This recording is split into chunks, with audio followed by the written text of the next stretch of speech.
The Great Blizzard of 1888 had buried Boston beneath a moving wall of ice. I was fighting my way when I saw a young woman sitting perfectly still beneath a brownstone stoop. Snow had already covered her shoulders. Her thin cloak was frozen against her body.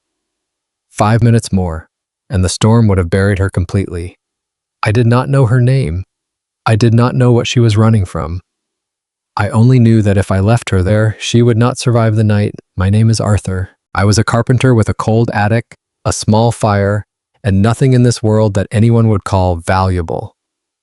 But when I reached out my hand, I made her a promise. You don't walk alone anymore. I believed I was saving a stranger from the storm. I did not yet understand that Eleanor would change the course of my life forever.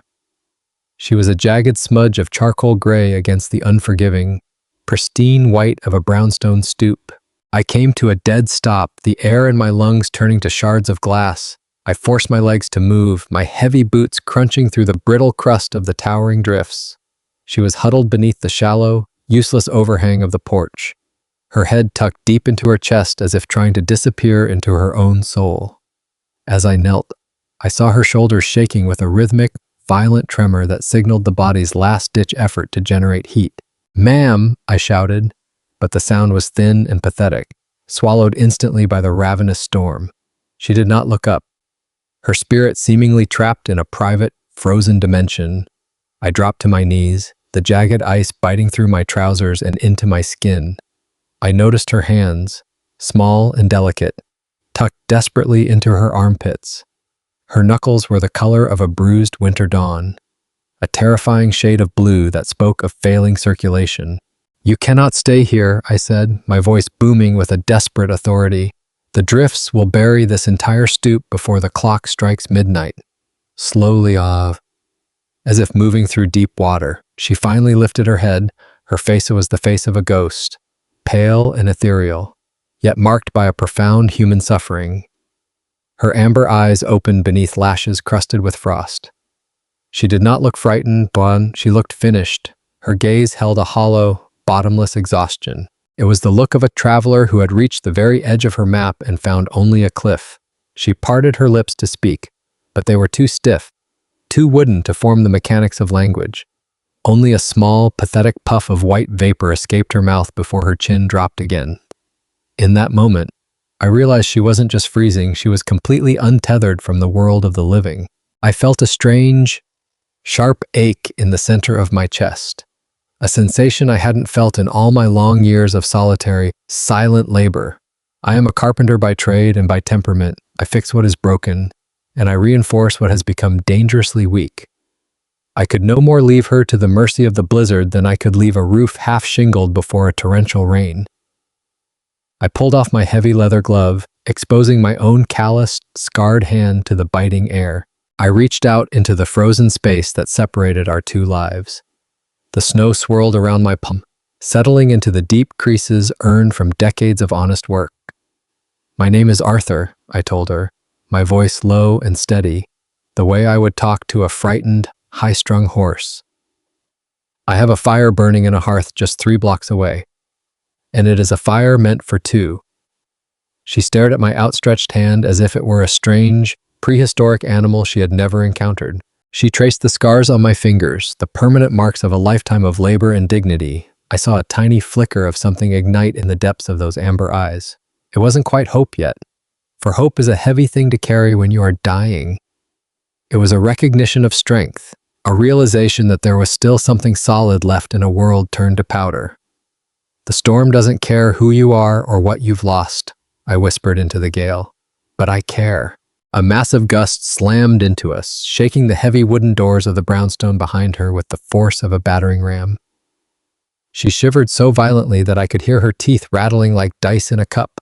I saw a single, lonely tear track down her cheek, freezing into a diamond before it could ever fall. "Come with me," I said, moving my hand closer to bridge the white abyss between us. "You don't walk alone anymore," I said. I did not know it then, but that promise would change her destiny and mine forever. It was a promise I didn't know I was capable of making. It was a solemn vow uttered in the heart of a killing frost, a commitment that transcended mere survival. She hesitated for a heartbeat, that felt as long as a New England winter. Then, her small, ice-cold hand slid into mine. Her skin felt like paper-thin ice, fragile enough to shatter if I squeezed too hard. I closed my thick fingers around hers, firm and protective, acting as a bulwark against the wind.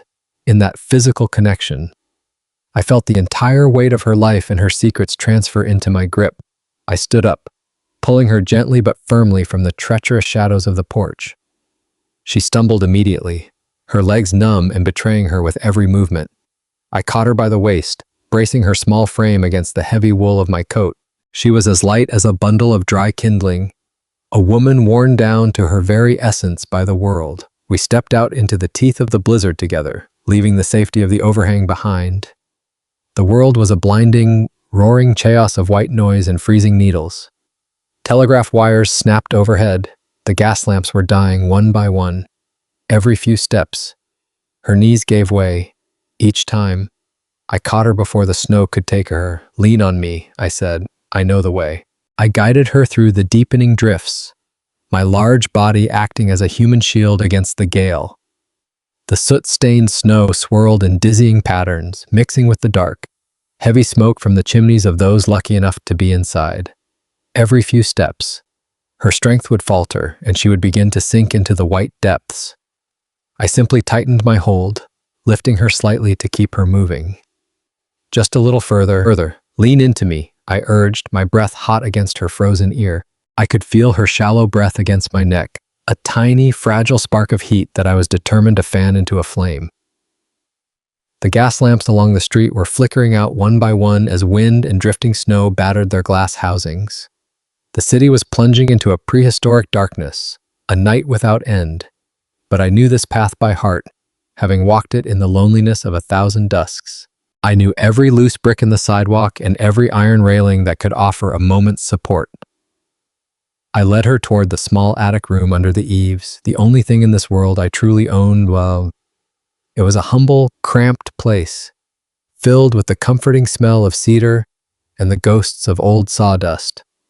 But it was dry, and it was filled with the dignity of a man who worked for his bread. As we reached the heavy oak door of my building, I paused to look back at the street we had conquered. The stoop where I had found her was already invisible, buried under a 5-foot wave of white. If I had been 5 minutes later, that snow would have been her shroud, and her amber eyes would have closed forever. I turned the key in the heavy iron lock, the metal so cold it threatened to peel the skin from my thumb. I ushered her inside, pulling her out of the howling, predatory ghost of the night. The sudden, absolute silence of the hallway was deafening after the roar of the hurricane. She stood there in the shadows, dripping, shaking, her eyes wide as she began to realize she was safe. I still did not know her name, but as I led her up those dark stairs, I knew one thing. Whatever waited behind us in the storm, I would not send her back into it. My boots felt like leaden weights. We climbed the narrow, twisting stairs. The wood groaned, a tired old man protesting the burden. Our breathing was the only sound in the stairwell. It was shallow. It was desperate. Each step upward was a mile away from the frozen grave outside. I reached the top landing. My hand found the iron latch of my attic door. The metal was so cold it bit into my palm. I pushed. The door swung open with a heavy, hollow thud. The scent of my life greeted us. Cedar shavings, linseed oil, cold, stale wire. I ushered her inside. The room was a skeletal forest of half-finished chairs and raw lumber. The skylight above rattled in its frame. It sounded like a million ghostly fingers trying to claw their way in. I didn't light a lamp immediately. The pale, blue light of the storm filtered through the glass. It made her look like a statue carved from salt. She stood in the center of the room. She was a pillar of wet wool and silent trauma. The blizzard of 1888 was still screaming behind the walls. The Great White Hurricane, they were already calling it, it had paralyzed the Northeast. It had turned Boston into a graveyard of white. Trains were buried in drifts 20 feet high. Telegraph lines lay like snapped black veins across the frozen earth. The world was silent, except for the wind. I walked toward her. My movements were slow. I did not want to startle a creature that had already been hunted by the elements. I reached for the clasp of her cloak. My fingers were clumsy. The fabric was no longer fabric. It was an armor of ice. I peeled it away from her shoulders. The wool crackled. It sounded like a fire that provided no heat. I hung the heavy garment on a peg of seasoned hickory. It slumped there, a discarded skin. I guided her to the small ladder-back chair near the cast-iron stove. It was the first piece of furniture I had ever completed. I saw her sink into the wood. Her body finally surrendered to the pull of gravity. She looked so fragile, a porcelain doll dropped into a world of iron. I knelt before the stove. My hands moved with the practiced urgency of a man who knew the value of a spark. I struck a match. The sulfur flare was a tiny, defiant sun in the dimness. The kindling caught. It licked at the dry pine scraps I had saved from the workshop floor. The iron began to tick. It popped, a rhythm of returning life. I watched the orange glow begin to dance across her face. Her skin was the color of skimmed milk. I reached for the heavy ceramic pot on the back of the stove. It held yesterday's potato soup. Thick, humble, honest. I moved it over the growing heat. The sound of the liquid beginning to bubble was like a slow, steady heartbeat. I didn't look at her directly. The weight of a stranger's gaze can be heavier than the cold. I focused on the steam. It rose in pale ribbons. It was a message of hope in a room full of shadows. The smell of onion and earthy potato began to fill the rafters. It was the scent of survival. I ladled the soup into a chipped porcelain bowl. It was the only one I owned that wasn't stained with wood glue. I handed it to her. The heat of the ceramic bit into my calloused palms. Our fingers did not touch, but I felt the vibration of her tremors through the air between us. She gripped the bowl with both hands. Her knuckles were white. They were raw. I sat on the edge of my workbench. I watched her in the flickering light. Her hands were a map of a hard journey. The skin was split at the joints. It was red and weeping from the bite of the frost. She held the bowl close to her face. She breathed in the steam as if it were oxygen itself. She didn't use the spoon. She simply sipped from the rim. Her eyes closed as the first swallow of heat hit her throat. The silence was not empty. It was filled with the sound of the wind rattling the thin glass. It was filled with the crackle of burning cedar. In my solitude, silence had always been a void. With her there, it was a sanctuary. I watched a single drop of soup roll down the side of the bowl. She wiped it away with a thumb that was cracked and stained. I felt a surge of something sharp, something protective. As a carpenter, I knew that the most beautiful wood was often the most weathered. It had character. It had grain that told a story of endurance. She looked up then. Her amber eyes reflected the dying embers in the stove. She didn't say thank you, She didn't have to. The way she leaned toward the heat was the only gratitude I required. I moved to the corner. I pulled a heavy wool blanket from my cot. I draped it over her shoulders. The fabric swallowed her small frame. She looked like a child lost in a king's robes. I saw her grip tighten on the bowl. Her fingers were finally losing their blue tint. The soup was gone. The warmth remained. And I realized I was holding my breath. I was waiting for the world to break the spell. Outside, the city of Boston was being buried in a white grave. This storm had no mercy for the poor. It didn't care about the newsboys huddled in alleys. It didn't care about the seamstresses walking home from the factories. But inside this small, high room, the air had changed. It was thick with the presence of another soul. It was warm with the fire of two lives colliding in the dark. I stood up. I took the empty bowl from her hands. This time, my thumb brushed against hers. Her skin was no longer like ice. It was the temperature of a living thing. I set the bowl on the workbench. I looked at the fire, yes. I knew that tomorrow would bring the shovel. It would bring the cold and the hunger.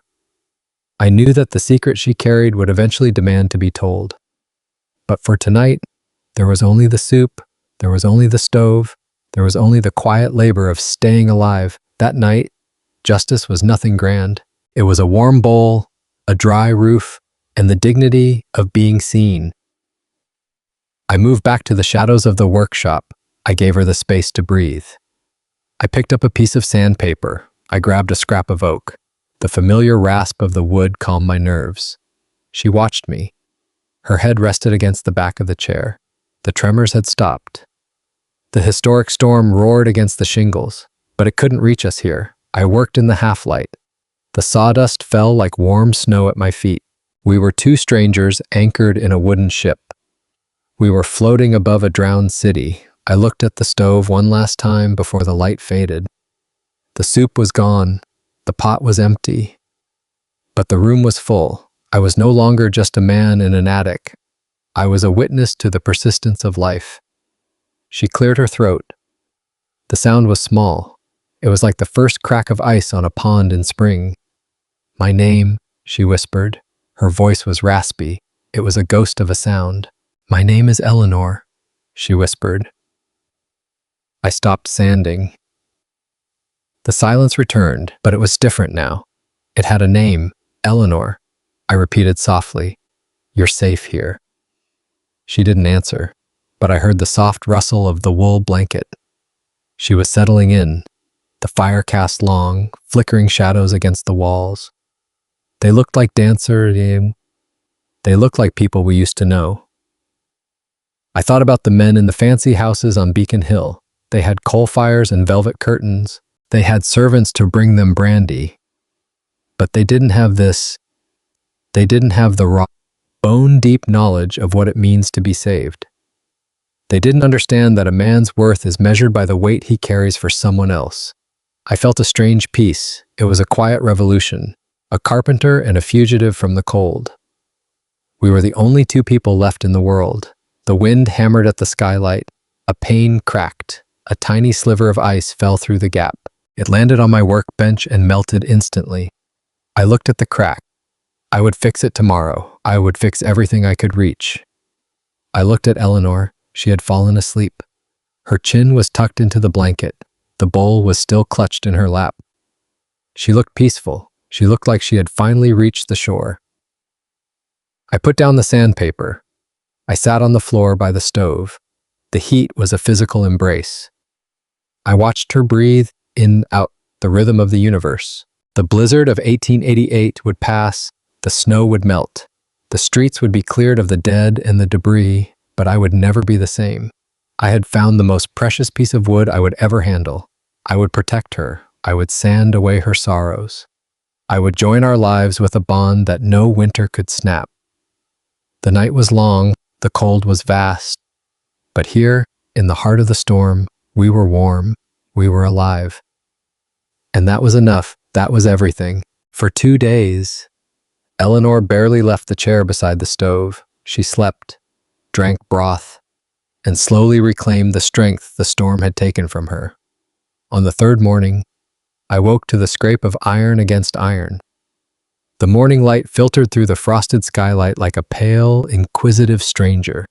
The blizzard had retreated into a low, sulking wind that rattled the loose shingles.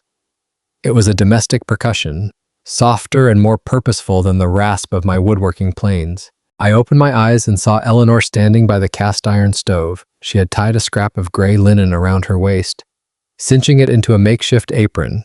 Her hair, once a wild tangle of damp curls, was now pinned back with severe, practiced precision. The room no longer smelled of the cedar shavings or the earthy remnants of the previous night's soup. A sharp, caustic, and ancient scent now commanded the rafters.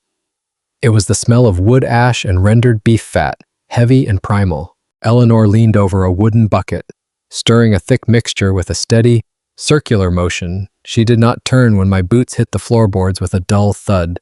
Her focus remained locked on the swirling, gray liquid that simmered in the pot. "I found the tallow in the cold box under the eaves, she said, her voice devoid of its previous tremors. The jagged edges of the storm had been smoothed away by the morning's light.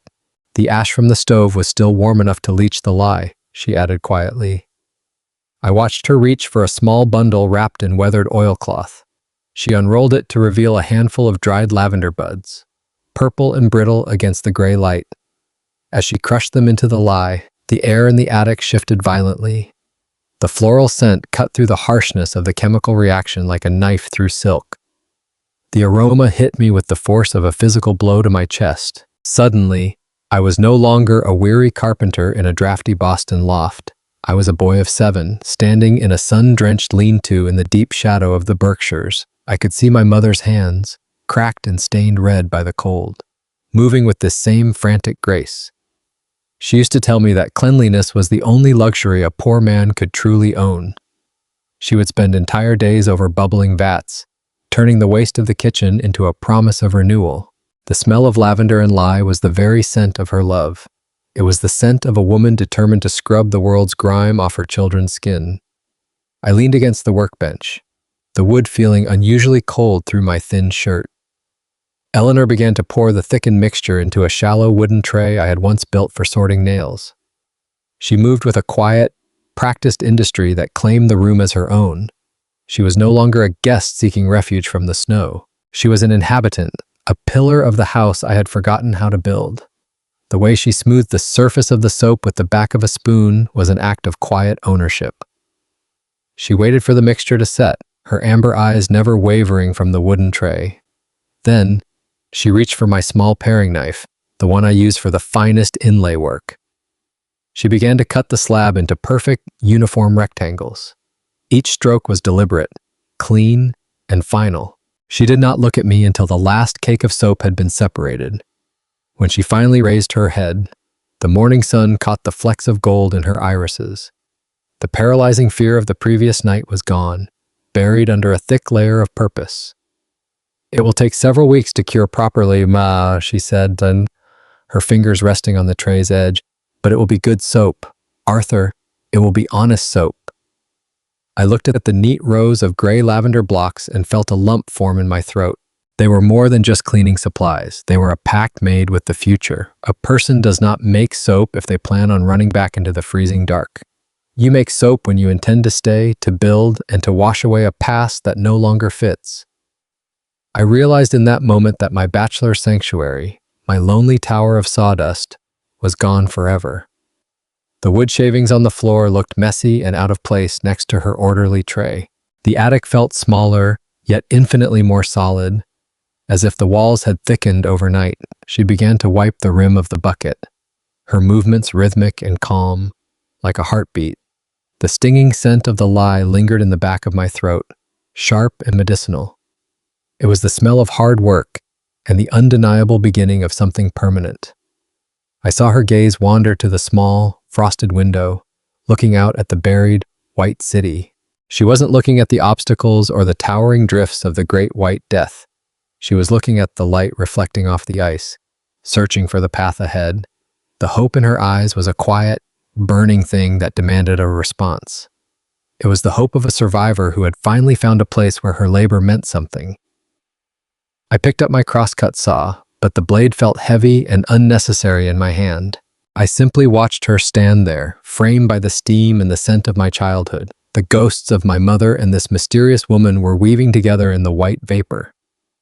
The attic wasn't just a workshop anymore, it had become a home. And for the first time in my life, the fragrance of raw wood was secondary to the scent of a woman. She took one of the fresh, soft bars and held it out toward me with a steady hand. The lavender was a faint, sweet ghost fighting against the harsh chemical burn of the lye.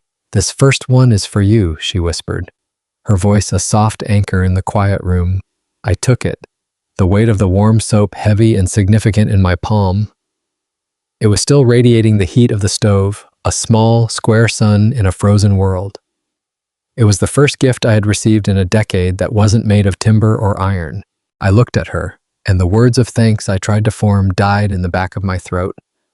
The air was thick with the scent of a new beginning, a cleansing of the soul. The winter still raged outside the glass, but inside, the true cleaning had finally begun. The lavender scent of the attic died the moment I stepped past the bottom of the stairs. Outside, the air was a different beast entirely, cruel and unforgiving. The sky was the color of a bruised plum, heavy with the threat of more snow. The slush in the gutters had turned into a gray, treacherous paste that clung to my boots. I walked toward the south end, my feet sinking into the filth of a city gasping for air. Boston in 1888 was a city of clashing steel, hissing steam, and the breaking of men's backs. The waterfront appeared through the fog as a skeletal forest of masts and soot-stained chimneys. I arrived at the pier long before the sun had the strength to pierce the smog. The Atlantic wind didn't just blow, it bit through my wool coat like a starving animal. I saw the steamship, the Northern Star, looming in the gray mist like a ghost. Its iron hull was encrusted with thick salt and the frozen spray of 1,000 waves. The air here was thick with the suffocating stench of rotting cod and acrid coal smoke. It was a smell that got under your fingernails and lived in your pores for weeks. I lined up with 50 other desperate men, our collective breaths hitching in the frigid light. The foreman was a man with a face like a cracked anvil, hardened by decades of salt. He pointed a thick, calloused finger directly at my chest. "You there, the one with the carpenter's gait. Can you handle the weight?" I didn't answer with words. I simply stepped forward and shouldered the first crate. The wood was wet and slick with fish blood, biting into my palms with a familiar sting. 60 pounds of ice and death settled onto my shoulder, threatening to buckle my knees. I thought of the lavender soap resting on the workbench back in the attic. I thought of the way Eleanor had smoothed the surface, an act of grace in a world of grit. A man does not work only for the bread he eats or the roof over his head. He works for the dignity of the person who waits for him by the fire. He works so that the hands he loves do not have to be as red and cracked as his own. The wharf was a chaotic symphony of shouting voices and the groaning of heavy cranes. We were the invisible gears of a city that demanded constant sacrifice to stay warm. The telegraph lines were still down across the state, leaving us in a great silence. No news from New York, no word from the suburbs, only the immediate reality of the cold. I carried the crates until my muscles screamed and my breath came in ragged gasps. Every step on the icy pier was a gamble with gravity and the freezing harbor below. I saw a younger man slip, his crate shattering and his pride dissolving in the slush. The foreman laughed, a sound like dry gravel, and told him to move or be trampled. Justice in this part of the city was measured in tons moved and hours survived than us. There was no room for weakness, no space for the delicate or the faint of heart. I shifted the weight on my shoulder and felt the ghost of the lavender scent in my mind. It was a shield against the rot of the docks and the cruelty of the foreman's gaze. I was no longer just Arthur the carpenter, a man living for himself. I was a provider, a protector, a man with a fire to keep burning. The dignity of my labor was the only thing the winter could not take from me. I thought about the attic. I thought about the way the morning light had touched the lavender soap Eleanor made. That memory was the only clean thing in this world of soot and brine. I went back for the second crate, then the third. By the 10th, my lungs felt like they were filled with crushed glass. The Atlantic air was so sharp that every breath scraped my throat. My shoulders were no longer a part of my body. They were 2 blocks of burning, rusted iron. I looked at my hands. The calluses I had earned from years of fine carpentry were being ripped away by hemp rope. A man next to me lost his footing and fell into the slush. He didn't get up. No one stopped to help him. The machinery of the harbor didn't stop for a broken man. Justice did not exist on the waterfront. Only the quota remained. I stepped over him. My jaw locked so tight my teeth ached. I wasn't just carrying crates of frozen fish. I was carrying the possibility of a fire that wouldn't go out. I was carrying the hope of wool that would keep her fingers warm. I saw a merchant cross the street. His shop window was filled with skeins of soft, unspun wool. It was the color of a winter cloud. It was a luxury the poor were not meant to touch. I imagined Eleanor sitting by the stove. I heard the clicking of her needles in my mind. That rhythm was the heartbeat of my piece. I imagined her smile when she saw the yarn. That smile was a currency more valuable than the silver coins I was sweating for. The morning turned into a brutal, gray afternoon. The salt spray from the harbor froze on my eyelashes. Every step was a negotiation with gravity. My coat was soaked through with fish slime and melted ice. The smell was nauseating. It was a heavy blanket of death and the endless ocean. I felt a hot, wet sensation on my shoulder. I knew it wasn't the melting ice. The rough burlap of the sacks had finally rubbed the skin raw. The blood was warm against the freezing fabric. It was a secret fire burning under my shirt. I didn't let the weight shift. If I dropped a crate, I lost the day's wage. If I lost the wage, the wool stayed in the shop window. A man's dignity is found in what he can endure for those he loves. I kept moving. a ghost in a machine of labor. The foreman eventually threw a handful of coins into the mud at my feet. My fingers were too numb to feel them. I had to use my fingernails to pry the silver out of the frozen dirt. 7 coins. They were wet and filthy. To me, they were jewels. I walked toward the merchant's shop. My legs shook with every stride. The bells above the door chimed a sweet, mocking song. The shopkeeper looked at my filth-covered clothes with pure disgust. He saw a beggar. He didn't see the carpenter who could carve a rose out of oak. I didn't care about his judgment. I laid the silver on the mahogany counter. The blood from my sleeve left a small, dark smudge on the wood. I pointed to the softest, grayest wool in the corner. He wrapped it in brown paper. His movements were slow and agonizingly deliberate. I took the package and tucked it under my good arm. The walk back to the attic was a blur of shadows and pain. The adrenaline was fading. It was replaced by a deep, bone-crushing exhaustion. The city lights flickered as the gas lamps were lit. I stopped at the bottom of the stairs to catch my breath. The stairs felt like a mountain. I used my sleeve to wipe the coal dust from my forehead. I straightened my back. I forced the scream in my muscles to go silent. I peeled the soaked coat off my body in the hallway. The skin tore where the blood had dried to the wool. I gasped, leaning against the cold plaster wall. I threw a clean shirt over the raw, weeping wounds on my shoulders. The pain made the world turn white for a second. I gripped the railing until the dizziness passed.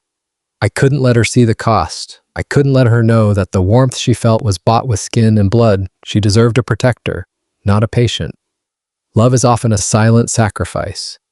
It is the things we hide to keep the ones we love from hurting. I pushed open the door to the attic. The scent of lavender and lye greeted me like a soft hand. The room was dim. It was lit only by the golden eye of the stove. Eleanor turned from her work. Her face softened when she saw me. "You're late, Arthur," she said. Her voice was a gentle amber in the dark. I managed a small, tired smile. "The docks were busy," I said. My voice sounded like crushed gravel. I stepped toward her. I placed the brown paper package on the wooden table. Her eyes widened as she tore the string. The gray wool spilled out like a soft miracle. She gasped. Her fingers disappeared into the fluff. She looked at me. Her eyes shimmered with a sudden, overwhelming gratitude. "For me," she whispered. "For the house," I replied. She reached out to touch my arm. I stepped back quickly. I pretended to reach for a log for the fire. I couldn't let her touch my shoulder. The inflammation was radiating heat through my shirt. "You look exhausted," she said, her brow furrowed with worry. "Just the winter wind." I lied. I sat on the edge of my cot. My back was stiff and unyielding. She sat by the stove and began to wind the wool into a ball. The clicking of the wooden spindle was the most beautiful sound I had ever heard. It was the sound of a future being spun from the ruins of the present. I watched her. The light from the flames danced in her hair. The pain in my shoulders was still there. It was a throbbing, rhythmic reminder of the South End's cruelty. But as I watched her smile at the wool, the sting felt distant. I had traded a piece of my body for a piece of her peace. It was the best bargain I had ever made. The attic was quiet. The storm outside was a forgotten memory. I closed my eyes. The smell of lavender finally washed away the scent of the fish. I was a carpenter who had spent the day as a beast of burden. But sitting here in the glow of the wool and the fire, I felt like a king. I went to sleep with the taste of salt on my lips. I held the image of her needles in my heart. Tomorrow would be the same struggle, but tonight, the wool was soft. Tonight, the house was whole. 5 years passed. Eleanor and I built a quiet life inside that attic. We married in a small chapel near the South End, with 2 simple copper rings and no celebration we could not afford. Then the panic of 1893 reached Boston, and the city began closing its doors against working people like us. She moved her fingers with a reverent slowness. It was as if she were handling the fragile, iridescent wings of a fallen bird. The gray wool I had hauled from the frozen docks lay beside her. It looked like a soft, unspun cloud of hope resting on the scarred floorboards. She picked up a small needle carved from polished bone. The thread was thin, nearly invisible, yet it held the strength of iron. Scritch! The sound of the needle piercing the heavy fabric was the only thing breaking the winter silence. It was a rhythmic, steady heartbeat in the hollow chest of the attic. Scritch, pull, scritch, pull. She didn't look up at me, but I knew she felt my gaze. A man knows the weight of the woman he loves, even when her eyes are lowered. A quilt is a heavy thing, Arthur, she said softly. Her voice was barely a whisper, yet it filled every cold corner of our sanctuary.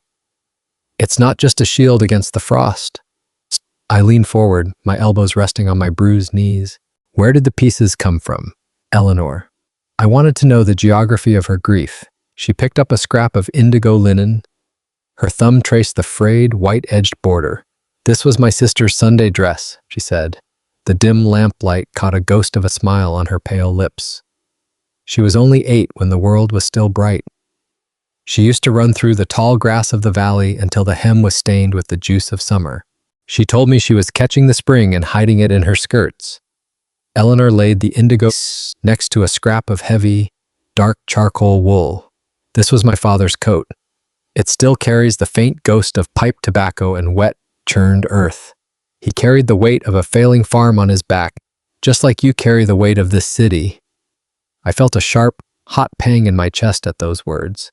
The pride of a provider is a fragile thing when the stomach is empty. She reached for a piece of soft, faded yellow flannel.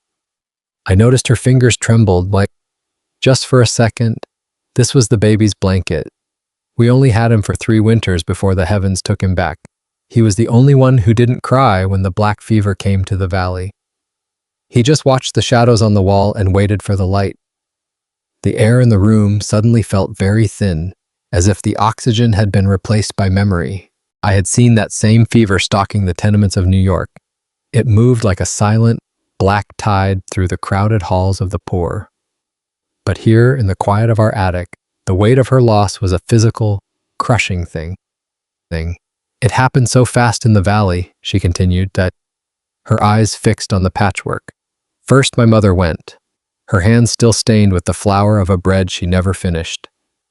Then the girls, one by one, like candles being blown out by a draft. The house went silent. Arthur, a house is a terrifying place when there is no one left to make a sound but the wind. She took the bone needle and drove it through the indigo and the plaid. She was binding the remnants of her old life together. She was joining the dead to the living with every stitch. I took what I could carry when the banks came for the land, she said. I couldn't bring the heavy oak furniture or the family Bibles. So I took their clothes. I cut them into squares so I wouldn't have to look at the empty shapes of their bodies anymore. I realized then the magnitude of her labor. She wasn't just making a blanket to keep us warm. She was rebuilding a history that the world had tried to tear to shreds. Each stitch was a repair on the fabric of the universe. Each seam was a bridge over a canyon of absolute grief. She picked up the gray wool I had bought with my last pennies. She began to weave it between the old, colorful scraps. The new, clean wool acted as a border, holding the ghosts in place. Your wool is the marrow, Arthur, she whispered. It holds the bones of my past together. I looked at her hands. They were red and chapped, scarred by the lie of the soap making and the bite of the cold. But they were the most precise instruments I had ever seen. They were the hands of a master builder. I was a carpenter who worked with the honesty of oak and the scent of pine. I knew how to join wood to make a sturdy house. But Eleanor was a different kind of craftsman. She was working with the softest materials to create the strongest shield against despair. The patchwork grew as the night deepened into a bruised purple. The indigo dress joined the father's coat. The baby's flannel met the mother's apron. It was a map of a life that no longer existed on any chart. I watched her pull the thread tight, her jaw set in a line of pure defiance. She was sewing her soul back together, 1 inch at a time. She was taking the jagged, sharp edges of her pain and softening them into comfort. Do you think we are just the sum of our pieces? I asked. The question felt heavy, like a stone dropped into a deep well. She looked up then, her eyes dark and reflecting the dancing flame of the oil lamp. I think we are the thread, Arthur. The pieces are just the things that happen to us, the things we cannot control. But the thread is who we choose to be when everything else is gone. She reached out and touched my hand. Her skin was rough, but her touch was lighter than the summer air I had forgotten existed. You are a strong thread, my love. I looked down at the quilt. It was beautiful in its jagged, mismatched ugliness. It was a riot of colors and textures that had no business being together. But under her hand, it was a masterpiece of survival. I reached out and touched a square of the gray wool. It felt like the salt-crusted docks. It felt like the weight of the crates and the burning of the winter air in my lungs. It was the physical evidence of my sacrifice, woven into the fabric of her memory. It's going to be a long, cruel winter, I said, my voice thick with the truth. It is, she agreed. The Panic of '93 doesn't care about the hearts of men. But we will have this. She laid the needle down and spread the unfinished quilt over her lap. It wasn't large enough to cover us both yet, but the foundation was solid. The edges were straight and true, the seams were honest. I realized that I wasn't just the one providing for her. She was providing the meaning for my labor. She was creating a warmth that no coal stove could ever replicate. She was taking the scraps of 2 broken lives and making something whole and holy. The wind kicked up outside, rattling the thin window pane like a ghost wanting entry. A fine dusting of snow hissed against the glass, a white static against the dark. Inside, the oil lamp burned low, casting long, flickering shadows. Eleanor picked up the needle again. The rhythm returned. Scritch, pull. Scritch, pull. It was the sound of a house being built in the heart of the dark. It was the sound of a woman refusing to be undone by the world. I lay back on my cot, my body aching with the memory of the day's toil. My mind, however, was finally quiet. I watched her silhouette against the cracked plaster wall. She looked like a giant, her shadow stretching across the room to protect me. She was a weaver of ghosts. She was a mender of broken hearts. I closed my eyes and listened to the song of the needle. I felt the weight of the gray wool in the room, a promise of protection. We were a carpenter and a soap maker with very little to our names. But beneath Eleanor's hands, the scraps of 2 broken lives were becoming something whole. In the distance, a steam whistle moaned from the train yards. It sounded like the cry of a dying era. But here, there was only the sound of the thread. I fell asleep to the steady music of her work. In my dreams, the gray wool turned into a long, winding road. And Eleanor was walking beside me, her hand firmly in mine. The road was long, and the snow was deep enough to swallow a man. But we were wrapped in a blanket made of indigo memories and plaid strength. We were warm, we were together, we were undefeated. The thread was unbreakable because it was spun from love and forged in fire. The attic felt smaller the next morning when the hunger finally arrived. The wind rattled the loose floorboards like the teeth of a beggar. The light was gray, filtered through the frost on the glass. It was Tuesday. The world was still broken, but we were still whole. I looked at the quilt resting on her chair. It was a shield. It was our history. It was enough. Tuesday in Boston was a thief. It stole the warmth from the marrow and the hope from the hearth. The whale oil sputtered in the rusted lamp, casting a jaundiced, flickering glow over the cedar table. I had built that table with my own cracked hands, using salvaged wood from the Old North Wharf. Now, it stood as the only witness to our silent, starving grace. The air in the attic was a physical weight, heavy with the scent of damp wool and the metallic tang of the approaching frost. Outside, the city was a graveyard of ambition. The Panic of 1893 had turned the proud streets of Massachusetts into a gauntlet of desperation. I heard the distant, mournful wail of a locomotive heading toward the Berkshire Hills. It sounded like a ghost fleeing a haunted house. On the table sat a single, cracked ceramic bowl. It was a relic of our wedding day, once part of a set of 12, now a solitary survivor of our pride. Inside, a thin, translucent broth shimmered like stagnant rainwater. It was made of onion skins, a few withered herbs, and the bitter memory of a potato. Floating in the center was a solitary piece of salt pork. It was no larger than my thumb. It was the only fat we had seen since the blizzard turned the harbor into a sheet of jagged glass. I watched the steam rise in a feeble, curling ribbon. Eleanor leaned forward, her face a pale cameo carved from exhaustion. The amber light traced the hollows of her cheeks and the sharp, elegant line of her jaw. She looked like a saint in a cathedral that had been stripped of its gold. Her cotton shift was thin, worn almost to transparency at the shoulders. She picked up the tin spoon. With a hand that didn't tremble, she moved with surgical precision. She pushed the salt pork to my side of the bowl. "Eat it, Arthur," she said. Her voice was a soft vibration, steady as the rhythm of a heartbeat. I looked at her collarbone, a fragile bridge of bone beneath her skin. "I had a large midday meal," she whispered, her eyes fixed on the cracked rim of the bowl. She was lying.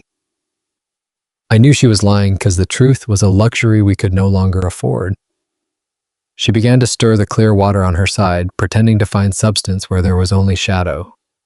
"Mrs. Gable down the hall shared her beef suet with me," she continued. She even managed a small, haunting smile that didn't reach her tired eyes. "We were hanging the laundry in the basement, and she insisted I take a portion. I knew Mrs. Gable.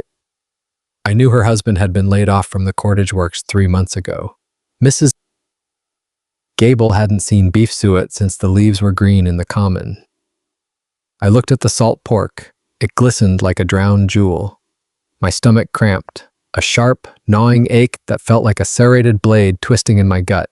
The work at the South End docks had been a descent into a frozen purgatory. I had spent 12 hours hauling crates of frozen cod. The ice had bitten through my leather gloves. My fingernails were blackened and split. My body was in a machine running on the last fumes of its soul. I needed that fat. My blood screamed for the grease to coat my dry throat. But I looked at Eleanor's hands.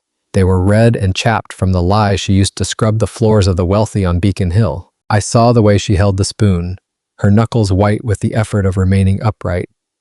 "I can't," I said. My voice was a raspy growl, softened by the weight of my devotion. I reached into the deep pocket of my heavy wool coat. The fabric was still damp with the salty spray of the Atlantic. I pulled out a small, crumpled parcel. It was wrapped in coarse brown paper, stained with a single drop of grease. I unfolded it with the reverence of a priest handling a relic. Inside was a thick slice of white bread. It was soft. It was the fine, bleached flour that the Brahmins ate while watching the snow fall from behind their stained glass windows. I had spent my last copper on it. I had walked past the alehouse where the other dockworkers were drowning their misery in penny ale. I had chosen the bread over the numbness of the drink. I slid the parcel across the rough cedar toward her. "I'm stuffed to the gills, Eleanor," I said. I forced a smile, though the movement made my cracked lips bleed. "The foreman's wife brought a basket of ham sandwiches to the wharf today." I watched her eyes widen as they fell upon the bread. "I ate so much I could hardly bend to lift the grain sacks," I added, piling the deception higher. "Please, take the bread. I can't look at another bite." The lie hung in the freezing air between us. It was a beautiful, shimmering thing, thick and sweet like stolen honey. It was the most honest thing I had ever said to her. Eleanor looked at the golden crust. I saw her swallow, her throat working hard against the emptiness. Her hand hovered over the bread, then retreated, as if she were afraid it would vanish if she touched it. "Ham sandwiches?" she asked, her voice barely a breath. "With spicy mustard?" I lied, my heart breaking with every word. "And pickles? The sharp, sour kind that makes your ears ring." She knew the dock foremen were men of iron and vinegar. She knew they didn't bring charity to the casual laborers. She knew the wives of the South End were huddled by their coal stoves, not walking the icy piers with baskets of meat. She looked at the bread, then she looked directly into my soul. In that moment, the shadows in the room seemed to recede. I saw the precise second she realized I was starving for her. And I saw the moment she made the choice to let me believe her. She decided to accept my sacrifice to preserve my dignity. "Well," she whispered, "if you're truly that full, it would be a sin to let it go stale." She tore a tiny piece from the corner. She chewed it with her eyes closed. She looked like she was tasting the very essence of the sun. She pushed the bowl back to the center of the table. "Then you must finish the broth, Arthur, for the salt." "I don't need the meat," she said, her voice regaining its queenly strength. "My stomach is still tight from the suet." I picked up the spoon. The salt pork was cold, but it tasted of life and fire. I ate it in one swallow. I felt the grease coat my throat like a healing balm. I knew she was watching me. She was counting the seconds it took for the meager calories to hit my bloodstream. She was measuring my survival by the way my shoulders relaxed. I broke the remaining bread in half. Just a bit more, Eleanor, I said, to help me sleep. I'm too full to rest properly. She took the piece. We sat in the dim attic, eating our lies with the grace of aristocrats. The bread was dry and the water was thin, but the hunger was no longer the master of the house. The real meal was the silence. It was the way we protected each other from the cold, hard truth of the world. In the tenements of Boston, poverty is a thief that takes your boots and your name. It tries to strip away your humanity until you are nothing but a ghost in a wool coat. But it couldn't touch the way she looked at me. She wasn't looking at a man who had failed to provide a feast. She was looking at a man who had brought her a miracle in a brown paper wrapper. And I wasn't looking at a victim of the 1893 crash. I was looking at a woman who could turn an onion skin into a sacrament. It was good bread, she said, brushing a stray crumb from the table. The best, I agreed. I reached across the table and took her hand. It was cold as the harbor, but the pulse in her wrist was a hammer. It was a rhythmic, stubborn beat of defiance. The hunger remained, of course. It sat in the corner of the room like an uninvited guest. But it was smaller now. It was cowed by the weight of our shared deception. There is a kind of love that grows in the light, easy and fragile. But there is another kind that grows in the dark. Like the deep roots of a mountain oak, it feeds on what is hidden. It grows strong on the things we do not say to keep the other whole. Justice wasn't found in the courts of the city. It was found here, in the equal distribution of a lie. Dignity wasn't in the silk hats on Beacon Hill. It was in the way a woman eats a crust of bread as if it were manna. I looked at the empty bowl. I thought about the men at the docks, cursing the foreman and the cold. I thought about the ladies in their carriages, complaining about the draft. They had the meat, but they didn't have the sacrifice. They had the bread, but they didn't have the lie that made it sacred. Eleanor stood up to clear the table. Her movements were slow, but they possessed the quiet dignity of a queen in a ruined palace. Tomorrow will be better. Arthur, she said. She didn't ask about the work. She didn't ask if there was money for the rent. She simply stated it as a divine fact. I'll start a new batch of soap in the morning. The lavender is finally dry. I nodded, feeling the strength of her will. I stood up, my joints popping like dry kindling in a storm. The air was turning into visible frost before our faces. I walked to the cot and pulled back the heavy patchwork quilt. The colors were dark and deep in the shadows. Come to bed, Eleanor, I said. Warmth is the only thing they haven't found a way to tax yet, she whispered. She moved toward me, her shadow dancing against the peeling wallpaper. She laid her head against my chest, her weight no more than a sigh. My heart beat against her temple, a steady, rhythmic thud. I wondered if she could hear the uncertainty in that rhythm. I wondered if it sounded like a vow or a desperate apology. I held her tight, my fingers tracing the sharp, prominent line of her ribs. The fabric of her shift was thin, worn down by years of scrubbing other people's floors. I closed my eyes and let the darkness take shape. I pictured a field of Kansas wheat, golden and swaying under a sun that never set. I imagined a sky so blue it hurt to look at, free from the soot of Boston's chimneys. I saw a heavy oak table, groaning under the weight of a steaming roast and buttered potatoes. Then, her breath warmed my neck, pulling me back to the freezing attic. It was a small, flickering heat, the only thing keeping the frost from my soul. The hunger in my stomach was a prowling wolf, but her presence was the fire that kept it at bay. We lay down on the narrow cot, our bodies tangling for a scrap of shared heat. We were wrapped in the heavy wool of her family's old coats, smelling of cedar and lost time. Outside, the city of Boston groaned like a rusted, indifferent machine. The year was 1893, and the great financial panic had turned the streets into a graveyard of ambition. Banks had shuttered their doors, leaving the working man with nothing but empty pockets and bitter resentment. The city ground the weak into fine dust, turning strong men into shadows and vibrant women into ghosts.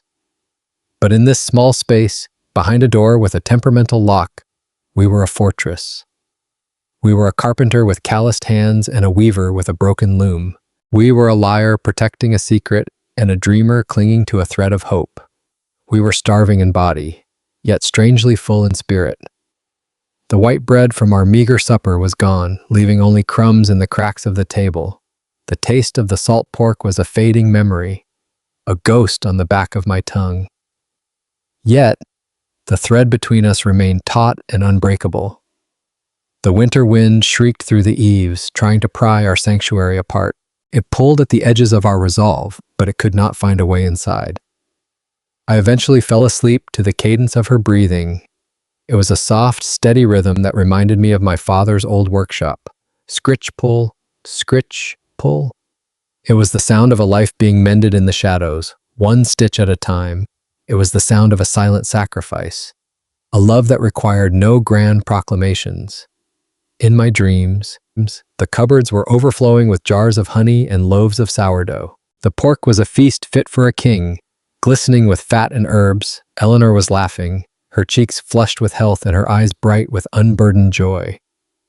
I clung to that vision as the frost furned across the window pane. I held on to it until the morning light arrived, gray and unforgiving and heavy. When I opened my eyes, her face was the first thing the light touched. She was already awake, her gaze fixed on me with a quiet, haunting intensity. "I had a dream about ham sandwiches." "Arthur," she whispered, her voice cracking. "With thick slices of cheddar and mustard that bites the back of your throat." I smiled, though the expression felt like a wound opening in my chest. "Me too, Eleanor," I said, pulling her closer. "Me too." The iron-gray light of March didn't bring the promise of spring. It brought a man in a coat of fine, oiled wool, standing on the corner of our street. I looked like a dark splinter driven deep into a working man's thumb. He did not belong in the South End. Amidst the tenements and the smell of boiled cabbage, he carried the scent of expensive Virginia tobacco and the cold, sterile marble of Beacon Hill. His eyes were like brass buttons, hard and polished and utterly indifferent to the cold. I watched him from the stoop while I pretended to sharpen my chisels on a whetstone. The neighborhood felt his presence before a single word was ever spoken. Gossip in a Boston slum travels faster than the cholera. It moves through the rotting floorboards and vibrates along the frozen laundry lines. By noon, the very air felt thick with suspicion and the rot of judgment. I walked to the communal pump to fill our wooden bucket with gray water. Mrs. Gable, who usually traded stories for a bar of Eleanor's lavender soap, turned her back. She leaned in close to a woman from the third floor, their shawls touching. They wouldn't look at me, focusing instead on the icy slush beneath their boots. "A runaway," the whisper hissed through the air like a whip. "A thief, wrapped in silk ribbons and lies, stole the silver right out of the master's own study. She did." The words felt like stones thrown into a still, dark pond. I walked back up the stairs, my heart hammering against my ribs like a rhythmic mallet. Inside our attic, the faint scent of lavender still lingered. But today, the sweetness felt fragile, as if a single breath could blow it away. Eleanor sat at the table, her needle frozen over a patch of faded blue calico. She didn't look up when the door groaned on its hinges. Her shoulders were bunched tight, pulled up toward her ears in a defensive crouch. The woman I had rescued from the snowbanks was retreating. The ghost was returning to claim her. "Arthur," she whispered, her voice thin as a thread worn to its breaking point. "There is a man standing by the lamppost." "I know," I said, setting the bucket down with a heavy thud. The water sloshed over the rim, a cold and hollow sound in the silence. "He is from the house of Mr. Sterling," she said, finally lifting her head. Her eyes were hollowed out by a terror I hadn't seen since the night I found her. "They are saying I took a silver locket with a picture of his late wife. They say I broke the sacred trust of a house that fed me." She stood up abruptly, her hands shaking so violently the cloth slipped to the floor. "I didn't take it. Arthur, I swear on my mother's grave. The son, he had gambling debts that could sink a ship. It was easier to blame the girl with no name and no people." She moved toward the corner where her moth-eaten shawl lay draped over a chair. It was the same pathetic scrap of wool she had worn when she collapsed in the storm. I have to go, she said, her eyes darting toward the door. I am a stain on this room and a burden on your back. I am bringing the rot and the malice of Beacon Hill into your clean life. I stepped in front of the door, my boots planted firm on the uneven wood. I am a man who works with grain and knots, with measurements and gravity. I understand how structures hold together under the weight of a storm. I know that a house is only as strong as the heart beating within its walls. You aren't going anywhere, Eleanor said. My voice was low, the sound of a crosscut saw hitting a stubborn knot in aged oak. It was steady, unyielding, and rooted in the earth. The man is calling for the watchman. Arthur, she cried, clutching the shawl to her chest. Her knuckles were white, as bloodless as the snow outside. He is telling the neighbors I am a common criminal, a thief in the night. Then let them hear it, I replied, stepping toward her. I took the shawl from her trembling hands and laid it back on the cot. I reached out and took her hand in mine, feeling the frantic pulse in her palm. Her skin was like ice, but I wrapped my calloused fingers around hers. We are going down there, I said, my gaze locking onto hers. Right now. She tried to pull away, her eyes wide with a frantic, desperate love. They will hate you too, Arthur. They will spit on your shadow. The foreman will stop giving you work. You'll starve because of me. Let them, I answered, and I meant every word. A man who fears the wagging tongues of fools isn't a man worth his salt. Justice isn't something found in a courtroom or a ledger. It's found in the way a man stands by his own. I led her out of the attic and into the dim, narrow hallway. The shadows of the neighbors loomed behind every half-closed door. I felt their eyes like needle pricks on the back of my neck, cold and sharp. We stepped out onto the street just as the sun began its descent. The slush was hardening into jagged ridges of ice under the biting wind. The man in the wool coat was waiting, a small crowd circling him like vultures. The poor always love a spectacle, especially the fall of one who tried to stay clean. Mr. Higgins stepped forward, pulling a gold watch from his waistcoat. He didn't look at us as human beings. He looked at us as a delay in his schedule. There she is, he announced to the crowd, his voice carrying the authority of wealth. Eleanor Vance, runaway servant and thief of the Sterling estate. I have the warrant right here in my pocket. The neighbors shifted, a low murmur of disapproval rippling through them. Mrs. Cole. Gable crossed her arms, her face a mask of bitter satisfaction. I felt Eleanor flinch, her body trying to shrink behind the breadth of my shoulder. She wanted to vanish into the gray stone of the buildings, to become part of the soot. I didn't let her hide. I stepped forward, pulling her with me into the very center of the biting wind. I looked Higgins in the eye, noting the perfection of his clean, soft fingernails. I squeezed Eleanor's hand, letting my warmth flow into her. A man's dignity isn't granted by a warrant or a fine coat. It is forged in the fire of what he is willing to lose for the sake of the truth. I looked at the smug curve of his mouth. He was the law of the wealthy. He was the judgment of a world that didn't know the price of a potato. The wind howled through the narrow alleys of Boston's South End. It carried the scent of coal smoke and the salt of the Atlantic. This woman is under my roof, I said. My voice carried in the cold air. It was the voice I used when I commanded a crew at the wharf. It was the voice of a man who had spent years helping build the piers of this city. She is no thief, Higgins laughed. It was a dry, rattling sound. It reminded me of dead leaves skittering over a grave. She is a common girl, carpenter. She was found with the jewelry box in her room. She ran because she was guilty. I looked at Eleanor. I didn't see a thief. I saw the woman who had mended my socks until her eyes bled by the candlelight.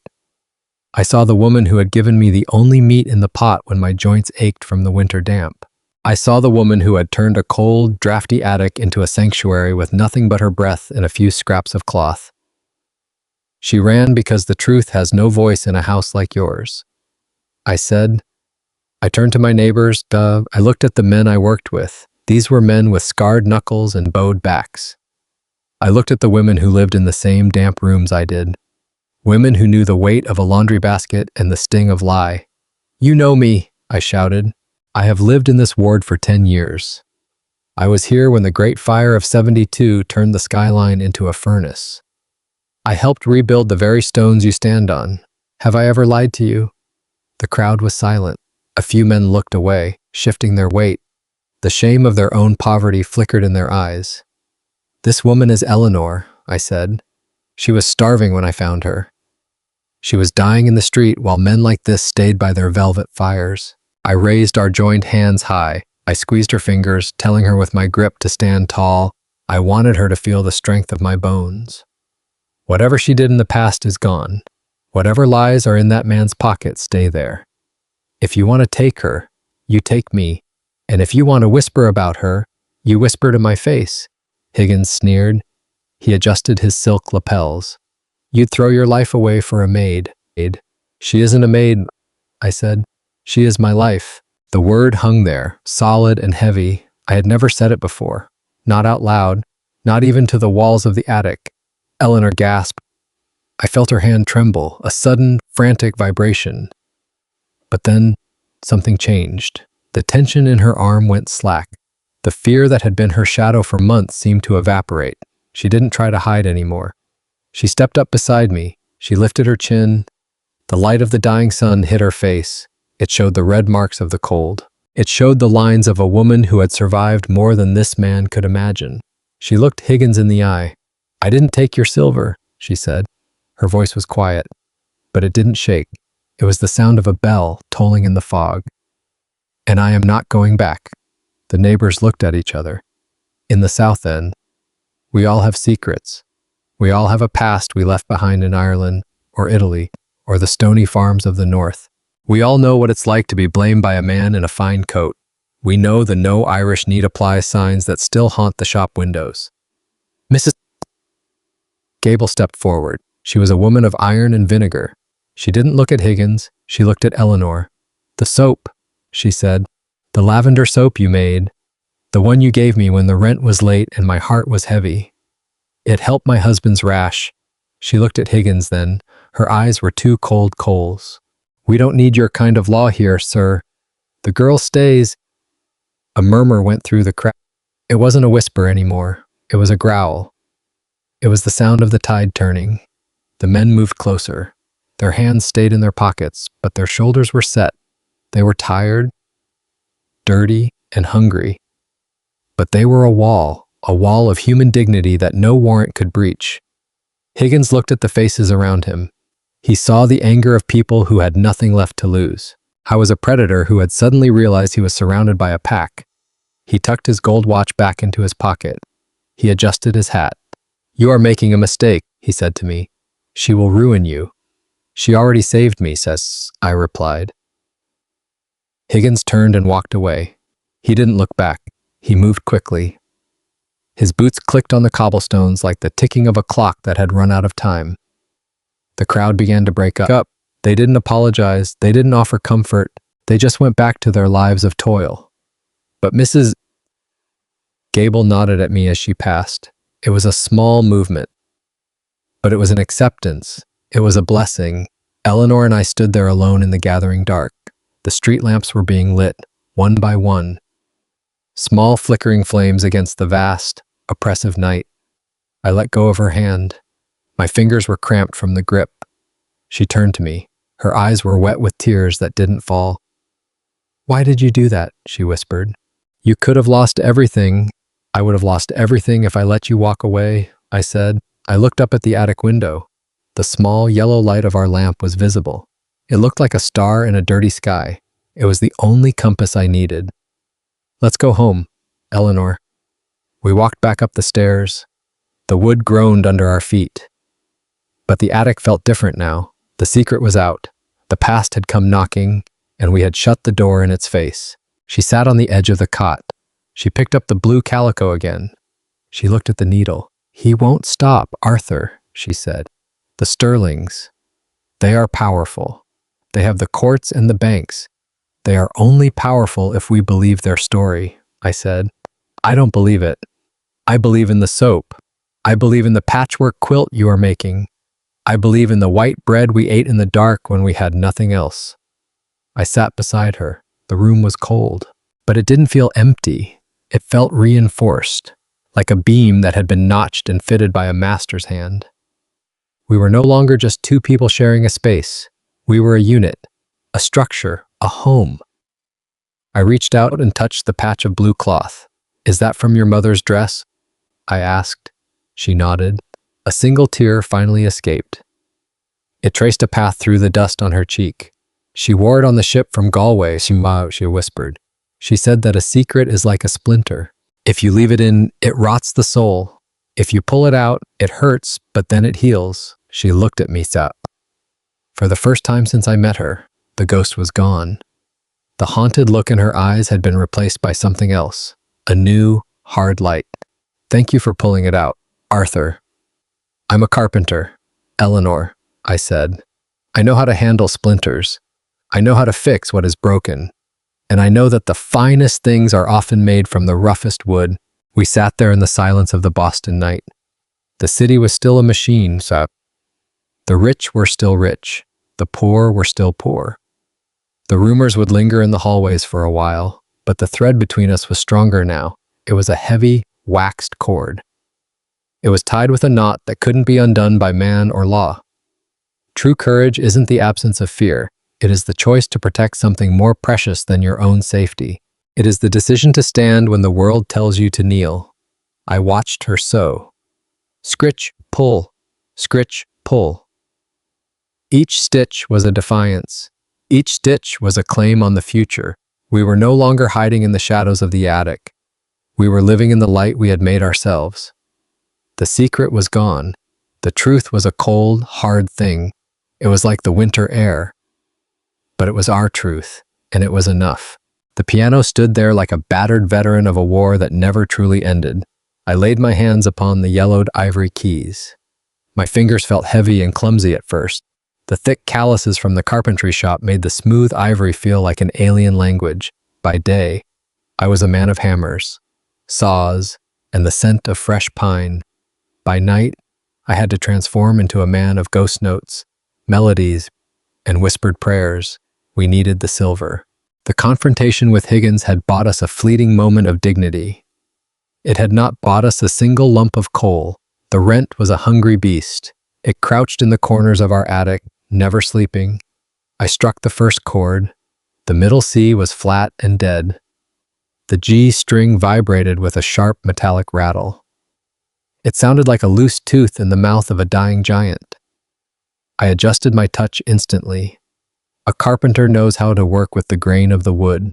A musician knows how to play around the brokenness of the machine. I started with a rowdy, aggressive jig.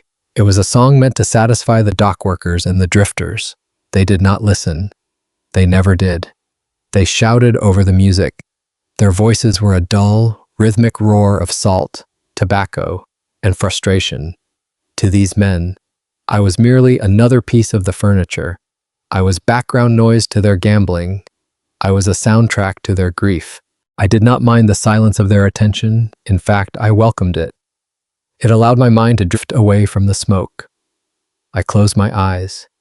The smell of the tavern began to fade. I searched for the scent of lavender and lye. I searched for the quiet, rhythmic scratch of a needle through calico. I shifted the rhythm of the song. The rowdy jig slowed into something more profound. The notes began to fall. They fell like the snow outside our small attic window. I began to play the Weaver's song. It was the melody Eleanor hummed when she thought the world was not listening. It was a thin, delicate thing. On this scarred piano, the song sounded bruised out, but the soul of it remained hers. I pressed the wooden pedals. I tried to soften the harshness of the out-of-tune strings. I imagined her sitting by the low lamp. I saw the way the light caught the stray strands of her hair. She was likely leaning over the patchwork quilt right now. She was counting the stitches. She was waiting for the specific sound of my boots on the stairs. A sudden loneliness settled into my chest. It was a sharp, cold ache that no whiskey could dull. I was only 3 blocks away from her. Yet, in this room of shouting, broken men, she felt like a star on the other side of a frozen sea. Every minute I spent in this tavern was a minute stolen from our peace. Every song was a price paid for our survival. My left hand kept a steady, mournful beat. My right hand chased the high notes. I skipped over the keys that stayed stuck. I played for her. I played for the way she looked in the first light of dawn. I played for the calluses on her own hands. Those hands had served the wealthy without ever complaining. A drunkard stumbled past the bench. He bumped my shoulder hard. He did not apologize. He did not even notice that the music had faltered for a heartbeat. I kept going. I poured the fear of the Sterling family into the low, rumbling notes. I poured the hope of a warm spring into the high, clear ones. The music was the only way I could truly talk to God. It was the only way to tell the world that a carpenter and a maid were still standing. We were not yet defeated.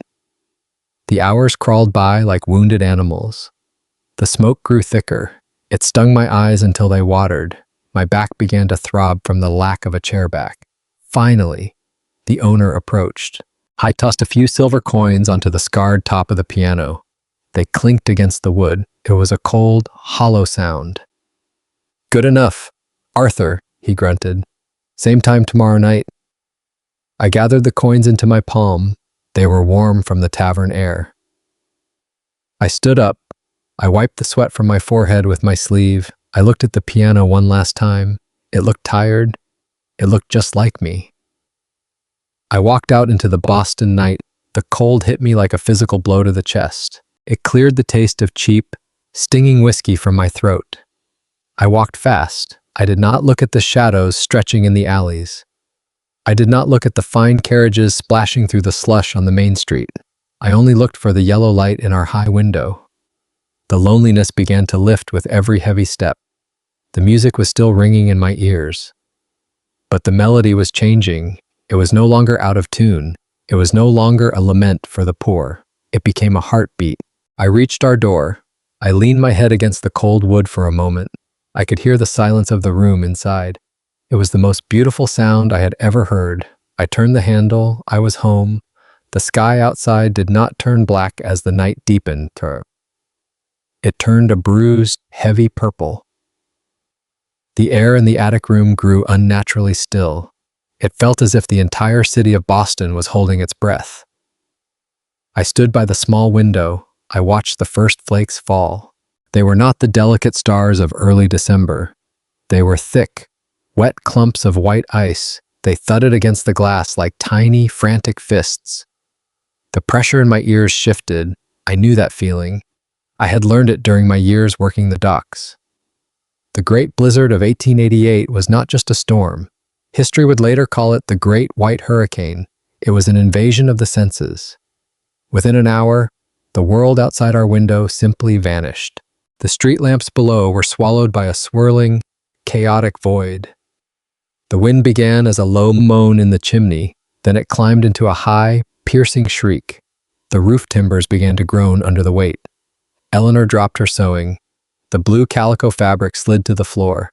It looked like a fallen leaf on a frozen pond. She looked at me. Her eyes reflected the sudden, dim gray of the room. "The glass is vibrating. Arthur," she whispered. I walked over to her. I pressed my palm against the pane. The cold was instantaneous. It bit through my skin like a jagged, rusty blade. The wood frame was rattling in its tracks. It was struggling to hold back the sheer weight of the gale. "We need to seal it," I said. My voice sounded small against the roar of the exterior world. The telegraph lines outside were already snapping. They whipped through the air like lethal snakes. The city was being cut off, one wire at a time. I dragged my heavy oak workbench across the floor. The legs shrieked against the floorboards. It was a sound of wood on wood that set my teeth on edge. I positioned it directly in front of the window. The wind found every crack. It whistled through the keyhole. It pushed through the gaps in the floorboards. A fine mist of powdered snow began to sift through the window sash. It looked like diamond dust dancing in the lamplight. "The quilts." "Eleanor," I commanded. She did not hesitate. She did not ask questions about the cost. She moved with a quiet, frantic efficiency. She gathered the patchwork quilt we had finished weeks ago. She brought the heavy wool blankets. I had bought them with my very first week's wages. We did not use them for warmth on the bed tonight. We used them as armor for our sanctuary. I took the hammer from my belt. I took a handful of finish nails. I pinned the heavy wool directly over the window frame. I hammered with a rhythmic, heavy beat. Thump, thump, thump. Each nail felt like a desperate prayer sent into the white void. The fabric puffed inward. It bulged under the sheer force of the wind outside. It was as if a giant was leaning against our house. The giant was trying to crush us. Move the trunk, I said. We pushed the heavy cedar chest against the base of the door. We were sealing ourselves in. We were choosing to survive together. Eleanor reached out and took my hand. Her fingers were ice cold, but her grip was like iron. We have enough coal for 2 days, she said. Her voice did not tremble. That was her grace. She found courage in the small, practical details of life. I looked at the silver coins on the table. They seemed insignificant now. Wealth is a lie when the earth decides to freeze. The only true currency is the heat of another human soul. Justice is not found in the decrees of the powerful. Justice is the right to fight for the woman you love. It is the dignity of a man who refuses to let the fire go out. The wind screamed again. A chimney pot fell somewhere in the distance. The sound was lost in the white roar. I pulled Eleanor close to me. We stood in the center of the room. The shadows danced wildly on the walls. We were just 2 small points of light in a city turning to ice. But we were not afraid. Courage is not the absence of the storm. It is the steady hand that holds the hammer while the walls shake. It is the heart that keeps beating when the world turns cold. I kissed her forehead. The scent of lavender was still there. It was stronger than the smell of the snow. It was stronger than the fear. We stay awake, I whispered. She nodded against my chest. We stay awake, she repeated. Outside, and the blizzard buried the streets of Boston. Inside, what? We held on to the only thing that mattered when we held on to the truth of us. It was enough. It would always be enough. We shoved the heavy cedar chest against the base of the door. The wood groaned against the floorboards. This was our last barricade. The draft was a living thing. It hissed through the threshold like a cornered viper. I saw the rug ripple and fold back under the pressure of the freezing air. The room felt smaller now. The walls seemed to lean inward, bowing under the weight of the white death outside. The storm was claiming the world beyond our sanctuary. It swallowed the hallways. It erased the stairs. It buried the harbor and the gas lamps of Boston. We were retreating into a tiny circle of warmth. I looked at the cast iron stove. The fire roared with a desperate, hungry energy. The heat disappeared the moment it left the metal. The cold was a thief. It stole the breath from our lungs. It stole the blood from our skin. I reached for the last of our seasoned maple. The wood felt heavy and solid in my hands. It was the fruit of a summer long forgotten. I fed the flames. The wood popped. It hissed. It screamed as the fire took hold. Is the whole city like this? Eleanor asked. Her voice was thin. It was a thread of silk in a gale. She stood by the stove. Her hands were wrapped tightly around her elbows. The city is gone, I said. I meant it. I heard the muffled thunder of a collapsing awning down the street. Signs were being ripped from their hinges. The great white hurricane of 1888 did not just bring snow. It brought the end of the known world. Telegraph wires were snapping across the northeast like the strings of a broken violin. The pulse of the nation had gone flat. I could feel the snow piling against the outer wall. It was a heavy, suffocating blanket. The silence of the drifts was louder than the wind. The light began to fail. The oil in the glass lamp flickered. It was a low, amber heartbeat.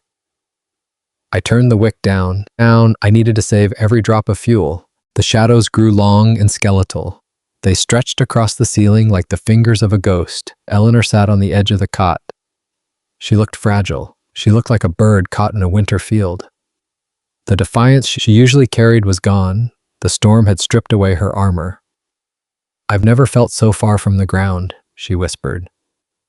I sat down beside her. The house shuddered. The floor tilted as a massive gust slammed into the rafters. Dust fell from the ceiling. It looked like gray snow. Eleanor flinched. She reached out. She caught my hand. Her fingers were like ice. They were trembling.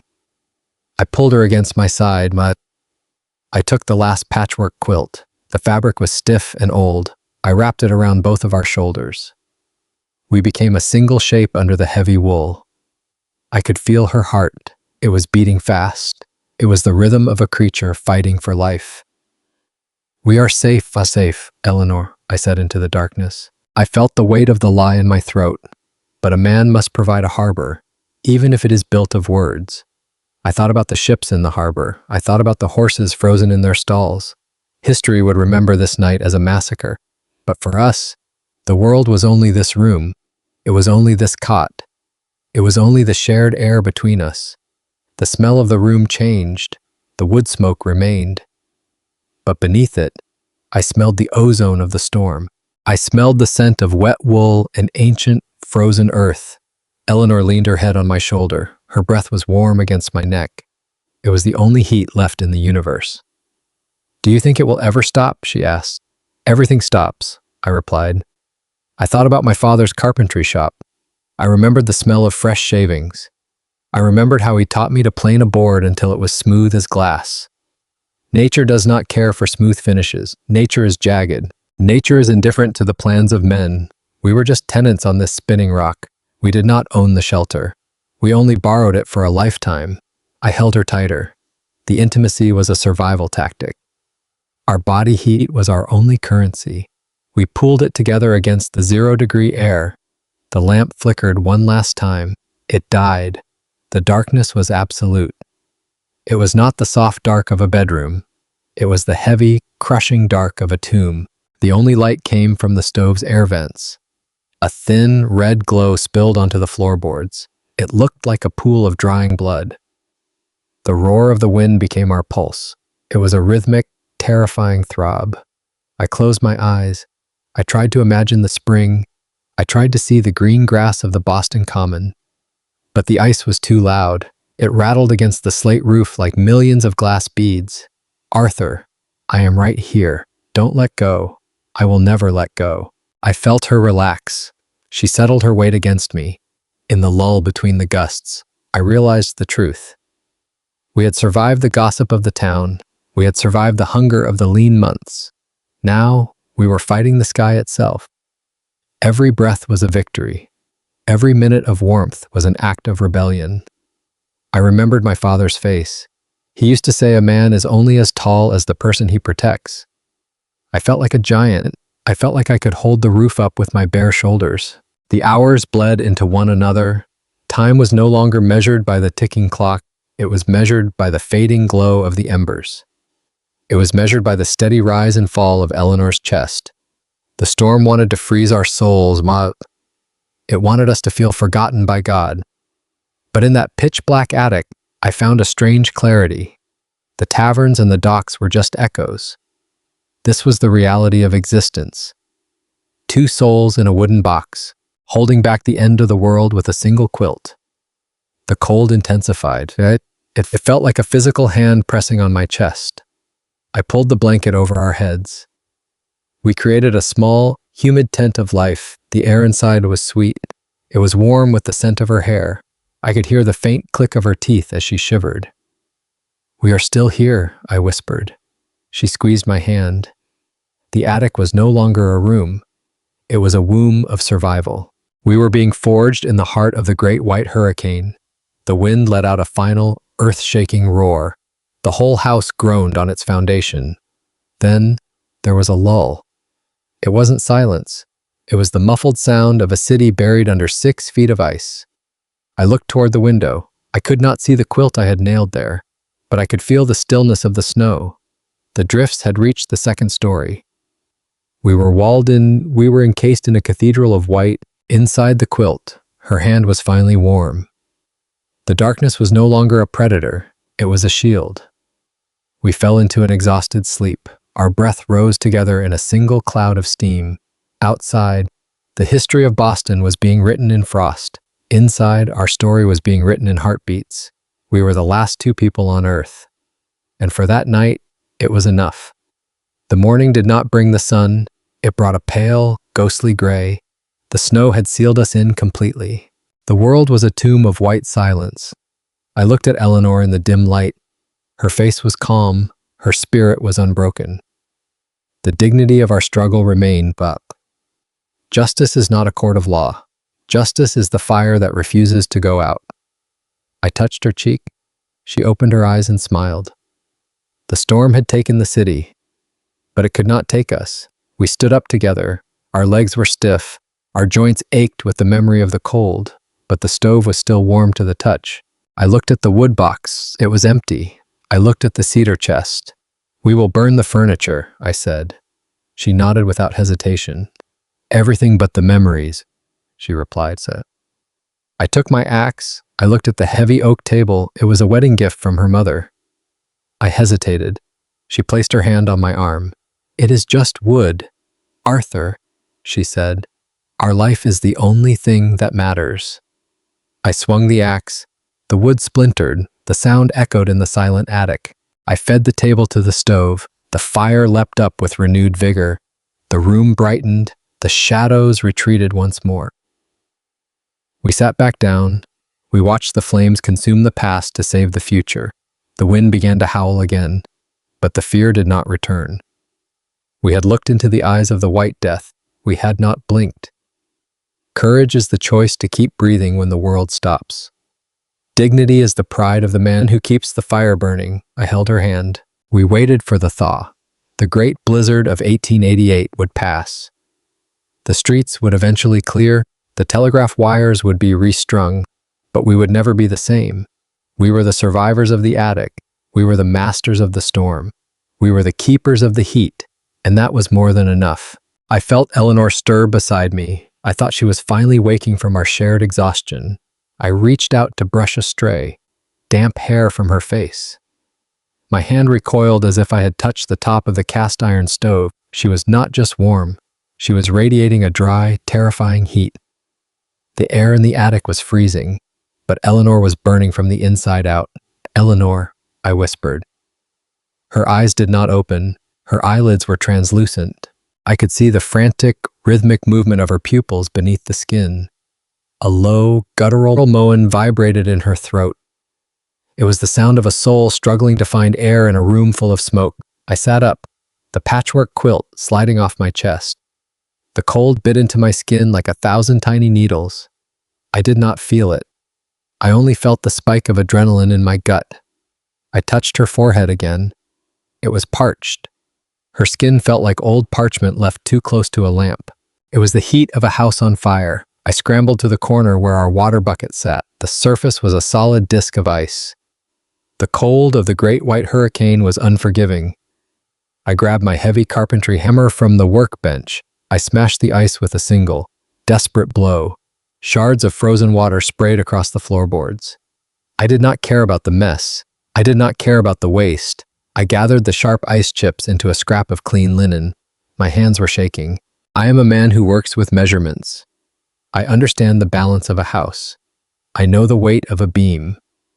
But there is no level for a rising fever. There is no measurement for the fragility of a human life. I returned to the cot. I pressed the cold cloth against her temples. Eleanor flinched. A sharp, jagged breath escaped her cracked lips. "Mama." The word was so small. It was the voice of a ghost. It did not belong to the defiant woman I had rescued. It belonged to a child lost in a dark forest. She began to shiver. It was not a normal tremor. It was a violent, rhythmic jerking of her limbs. The wooden cot creaked under the strain of her convulsions. I threw my weight across her legs to keep her from falling. I held her shoulder. I felt the incredible, terrifying strength of a body in rebellion. "I am here, Eleanor," I cried out. "Arthur is here." She did not hear me. She was somewhere else. She was back in the memories she had tried to stitch into her quilt. She was back in the year the sickness took her home. "The fire," she rasped. Don't let the fire go out. Papa." Her voice was thin. It was brittle like dried leaves. It broke my heart into 1,000 pieces. I realized then that I knew nothing about her past. I knew the shape of her hands. I knew the way she preferred her soup. But I did not know the names of the people she called for in the dark. I felt like a stranger in my own home. The seizure passed. It left her limp and gray. The heat remained. It was a stubborn, invisible enemy. I soaked the cloth again and again. The ice was melting too fast. The attic felt like a cage. I looked at the door. Beyond it was a hallway filled with 6 feet of packed snow. This was the blizzard of 1888. History would call it the Great White Hurricane. 400 people were dying in the streets of New York and Connecticut. The telegraph wires were down. The trains were buried in the New Haven cuts. The city was paralyzed. I was a carpenter with a hammer and a saw. I could not cut a path to a doctor. I could not build a bridge to safety. I was a man, and I was utterly useless. The oil lamp flickered on the small table. The light was a jaundiced yellow. It made her skin look like wax. I watched the pulse in her neck. It was a frantic, skipping beat. It reminded me of a bird trapped in a chimney. I knelt on the floor beside the cot. I took her hand. It was limp and dry. The callus on her thumb from the sewing needle felt like a mountain. "Please," I whispered to the empty air. I was not a man of prayer. I had not prayed since the day they buried my mother. But the silence of the room was too heavy to bear alone. "Don't take her," I said. "I just found her." I thought about the night I found her under the awning, the smell of the coal smoke, the way she looked at me with fear and hope. I realized that if she died, the attic would not just be cold, it would be empty forever. Everything I had built depended on her breath, the shelves, the table, our future. She let out a sudden, sharp cry, her back arched. She was fighting a phantom in her mind. I grabbed her hand tighter. I used my other hand to wipe the sweat on her brow. The sweat was breaking. It was a sign of hope, or it was the beginning of the end. The ignorance was a physical pain in my chest. I thought about the medicine I did not have. No quinine, no aspirin, nothing but cold water and my own terror. Arthur. Her voice was a ghost. Her eyes opened just a sliver. They were bloodshot and unfocused. "I am here, Eleanor." "It is so dark," she whispered. "I will light more lamps." I promised. I knew I could not. We had to save the oil. But I would have burned the furniture for her. I would have burned the floorboards beneath us. She drifted back into the delirium. She started talking about lavender soap. She spoke about the smell of the fields in her childhood. She was retreating. She was going to the only beautiful thing she had left. The fever was a thief. It was picking through the drawers of her mind. It was stealing her memories one by one. I sat there in the dim glow. I watched the shadow of the lamp on the wall. It looked like a pendulum. Every swing was a second we were losing. The blizzard outside had stopped its screaming. The silence was worse. In the screaming, there was energy. In the silence, there was only the cold and the heat. I felt her forehead again. The cloth was warm. I stood up and went to the window.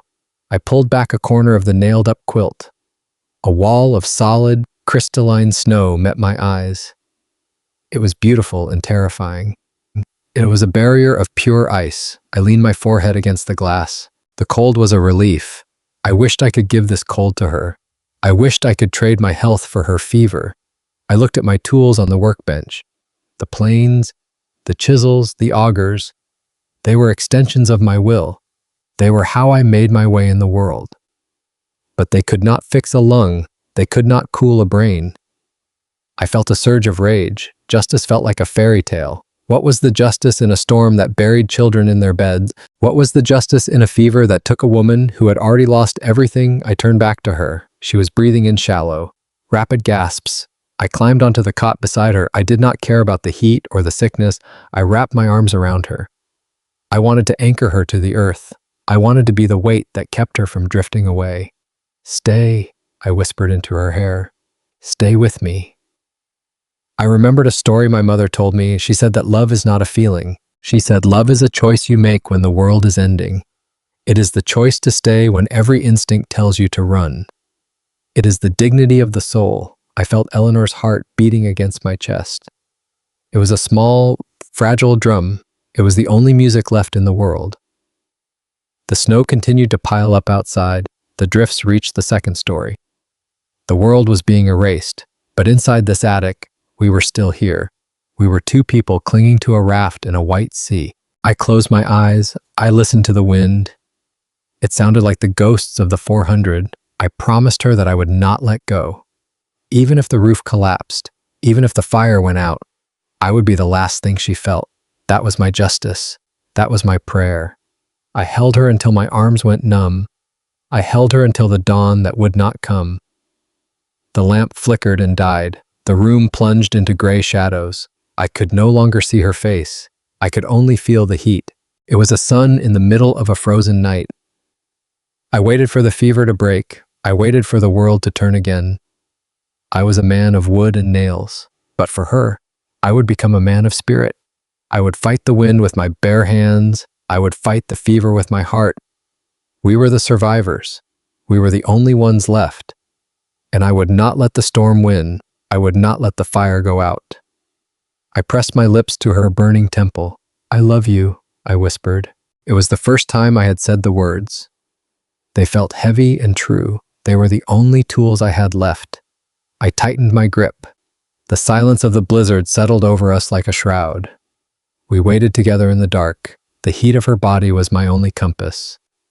The sound of her breath was my only map. I would follow her anywhere, even into the white death, even into the light. I stayed. I chose to stay, and that was everything. I wanted to scream at the snow. I wanted to fight the storm with my bare fists, but there was no one to fight. The blizzard was a ghost with 1,000 hands.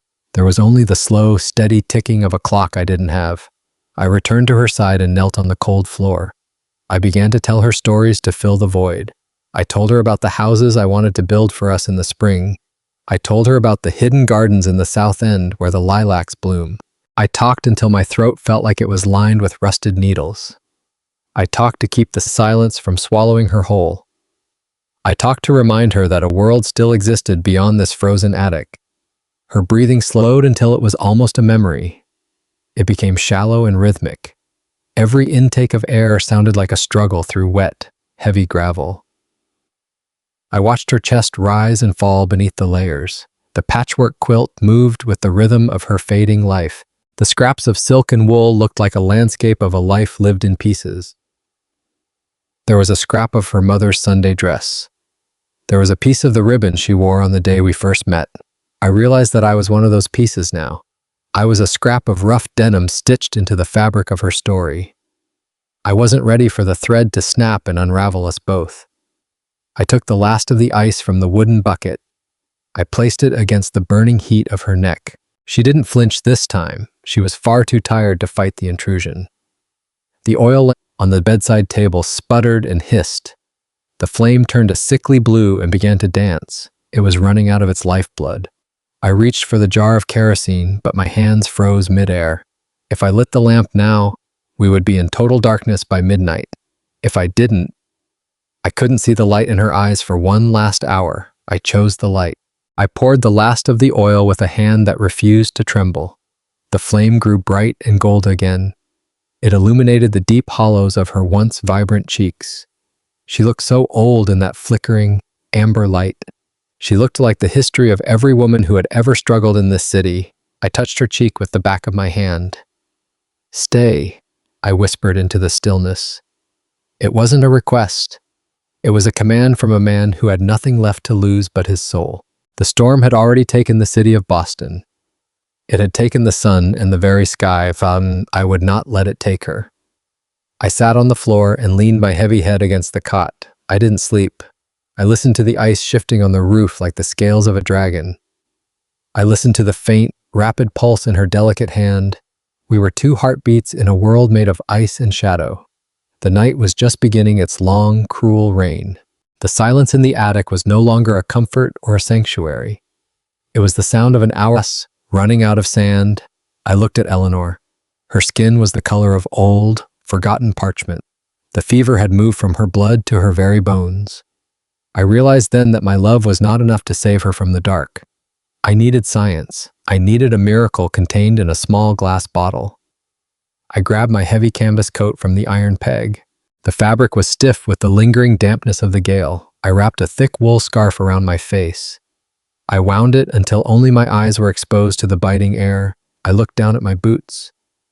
They were worn at the heels and thin at the soles, and they were never meant for a graveyard made of white ice.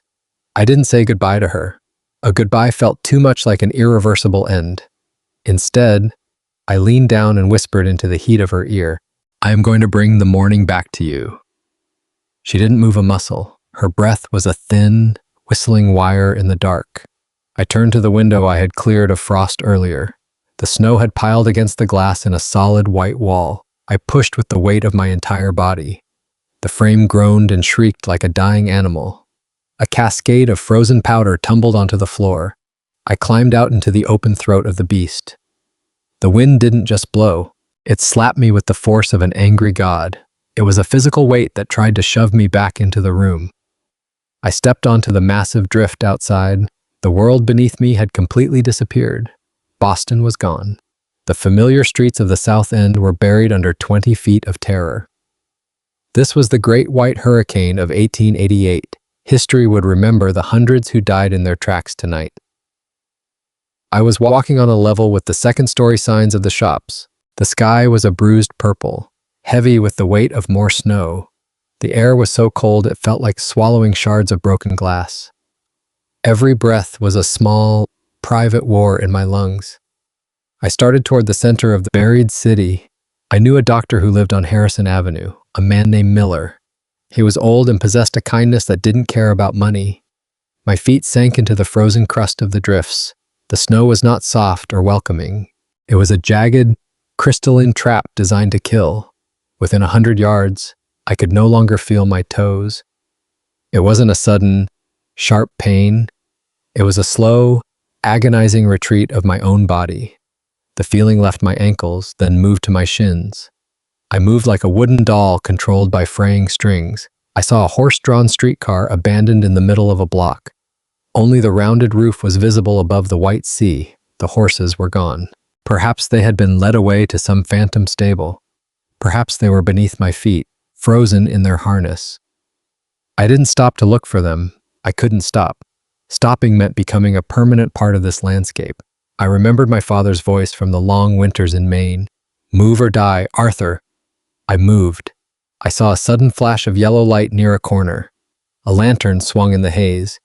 Two men in heavy blue coats appeared through the white curtain. They were soldiers from the Massachusetts State Militia. They were out enforcing the emergency curfew. "Get inside," one of them shouted over the roar. His voice sounded thin and pathetic against the howling gale. I didn't answer him. I didn't have a single breath to waste on words. "He's a looter," the other soldier cried out. I heard the metallic, hollow clatter of a rifle being shouldered. I stopped then. I pulled the frozen scarf down from my frost-covered mouth. "My wife," I rasped. The word felt like a hot coal in my throat. "Fever." The soldier lowered his heavy weapon slowly. I could see his terrified eyes through his fogged goggles. They were filled with a terrible, helpless kind of pity. "There are no doctors left standing, son," he said. "The whole city is a tomb tonight."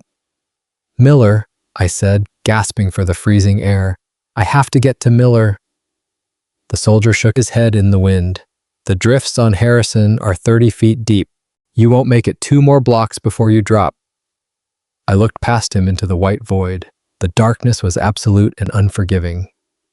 I thought about the heat of Eleanor's hand. I thought about the way the golden light hit her hair. I didn't feel the cold anymore. That was the most dangerous sign of the end.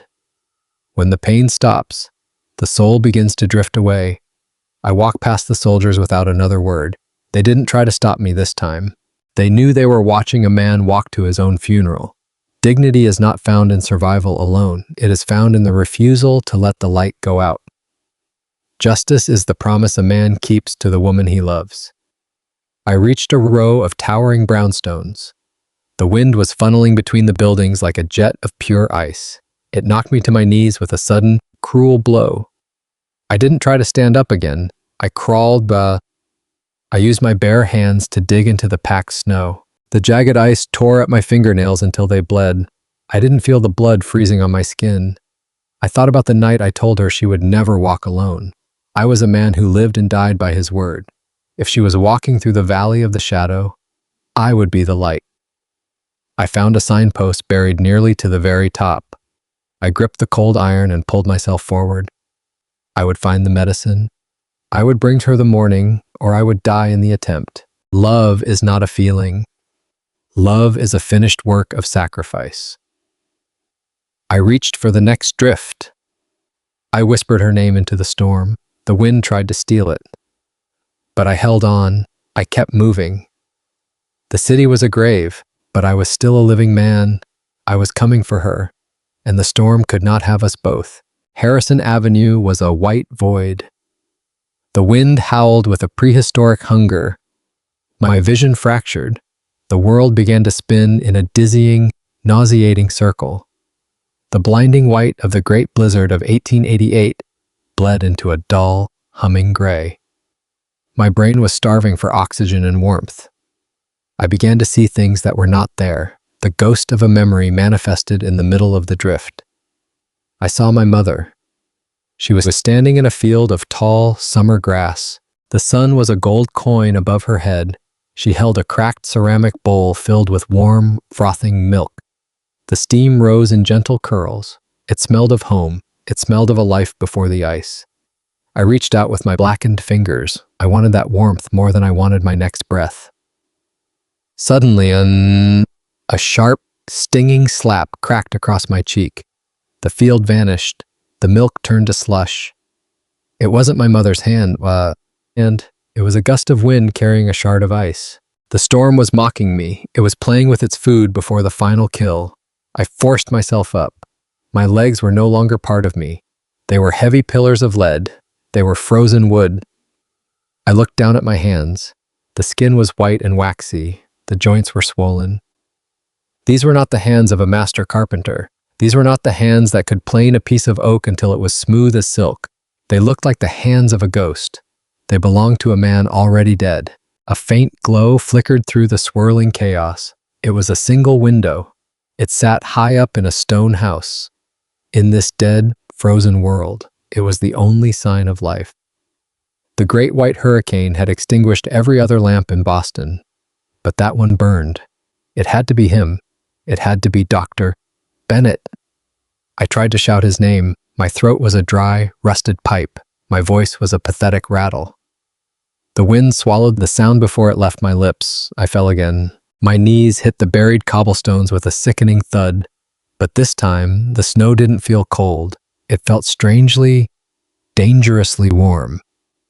It felt like the patchwork quilt Eleanor had spent a whole winter sewing. It felt like a bed of goose feathers. "Just a moment," I whispered. The words were soft, almost peaceful. Just a rest. I felt the sleep of the frozen calling to me. It was a sweet, seductive song.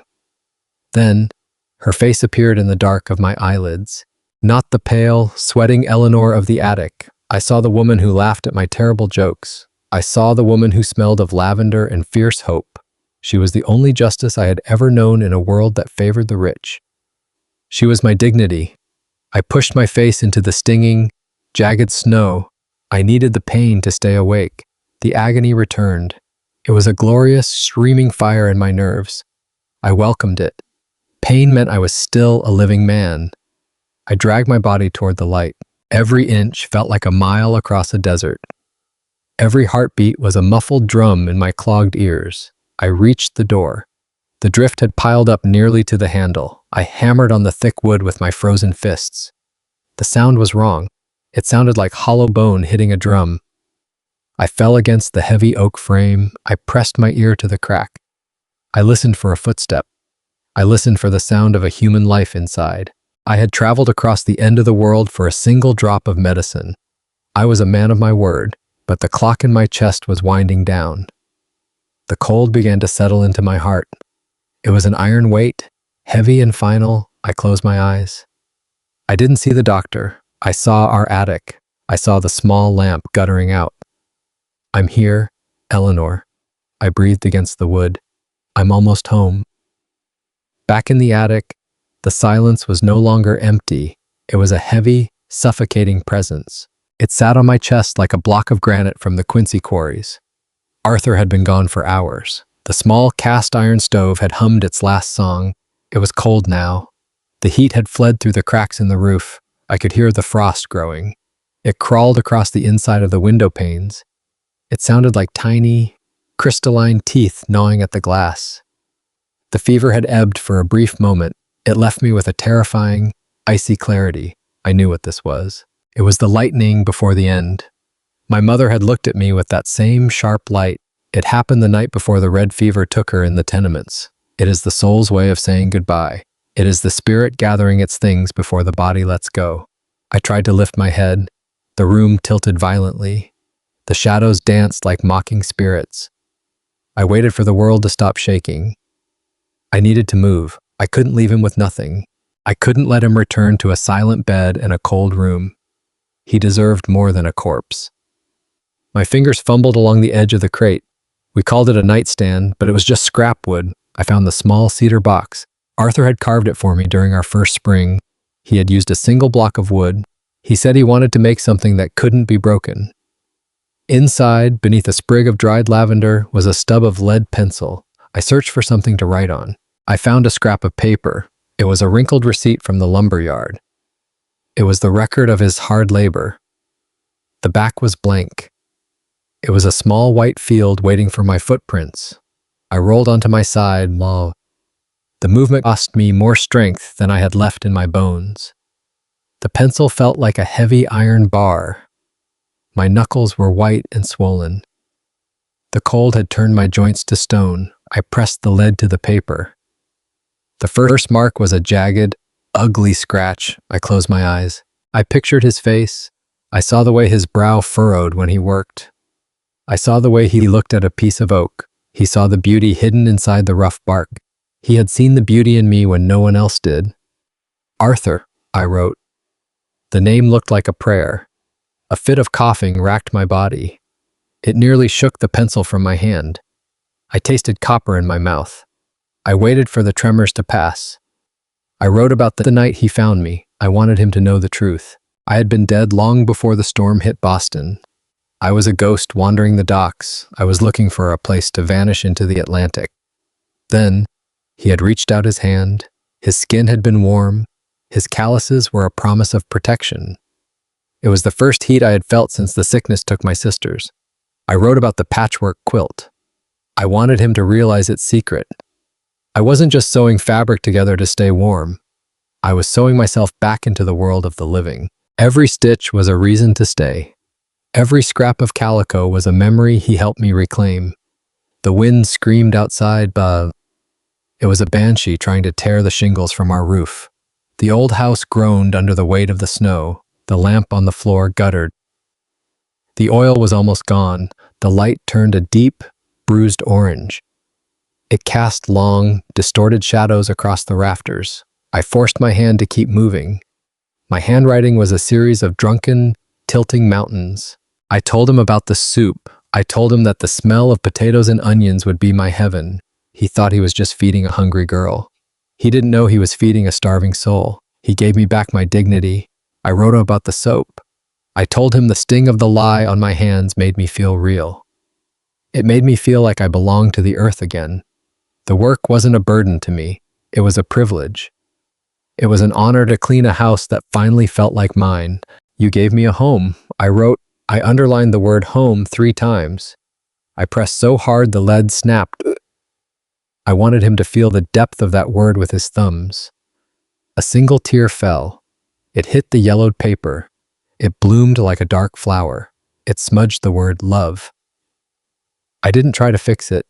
The smudge was as honest as the words. My vision began to blur into a soft, gray haze. The cold didn't hurt anymore. The pain was retreating. It was replaced by a velvet weight. It was pulling me toward the floorboards. I had one last thing to say. One last command for the man who saved me. Do not let the fire go out, my Arthur. I wasn't talking about the stoves. I was talking about the light in his soul. I was talking about the way he looked at the world. He saw things not as they were, but as they could be. He saw a piece of wood and found a chair. He saw a broken girl and found a wife. If the pencil slipped from my numb fingers, it rolled across the floor. The sound echoed like a falling tree in a silent forest. I didn't have the strength to reach for it. I folded the paper with trembling hands. I tucked it inside the Bible he kept by his pillow. I knew he would find it there. He always looked for answers in that book. He looked for justice in the Word of God. I lay back down on the cold mattress. The attic was freezing. But for the first time in my life, I wasn't afraid of the dark. I had been loved by a good man. That was enough. That was everything. I closed my eyes and waited for him to come back. I waited for the morning he promised to bring. The shadows in the corners of the ceiling began to stretch like ink spilled on a tablecloth. Frost crawled across the glass, spinning intricate, jagged webs that blocked out the dying light. I listened to the silence of the city outside, a city buried under the great blizzard of 1888. The world had ended in white, leaving only this small, wooden island in the sky. I thought of him out there, fighting the drifts that reached the second-story windows. I hoped the doctor hadn't turned him away because of his tattered coat or his calloused palms. In these years of the Gilded Age, dignity was a luxury for those with silk in their pockets. But Arthur carried his dignity in the set of his shoulders and the honesty of his hammer. My lungs felt heavy, filled with a thick, gray fog that refused to lift. The darkness didn't feel like an enemy anymore. It felt like a soft blanket, heavy and warm, pulling at my tired limbs. I let the pencil go, hearing it clatter against the floorboards like a discarded bone. I had written my heart into the paper tucked inside his Bible. My work was finished. I closed my eyes and surrendered to the quiet. The latch on the door didn't just turn, it screamed. The wood groaned and shivered as the weight of 1,000 storms slammed against it. Arthur didn't walk into the room, he collapsed into it. A fallen titan carved from ice. The wind followed him, a howling banshee that tore at the lavender-scented air of our sanctuary, and he looked like a ghost. His beard matted with frozen breath, his skin the color of a bruised winter sky. He didn't move for a long time, his chest heaving like a dying bellows. He didn't look at the stove or the empty coal bucket. His eyes, bloodshot and wild, found the bed. He dragged his legs across the room, leaving a trail of melting slush on the floor I had scrubbed so many times. He reached for his coat pocket, his fingers stiff and useless as winter branches. He had to use his teeth to pull the small wax paper packet from his wool lining, the quinine. It had cost him more than coins. It had cost him the last of his strength. He fell to his knees beside the bed, his weight shaking the frame. "Eleanor," he gasped, the word barely a shadow of a sound. I was a marble statue, cold and unmoving under the weight of the illness. The rattle in my chest was the only sign that the spark hadn't quite gone out. He didn't panic. A man who builds houses knows that panic never saved a collapsing roof. He took the tin cup from the stove, his hands trembling with a violent, rhythmic tremor.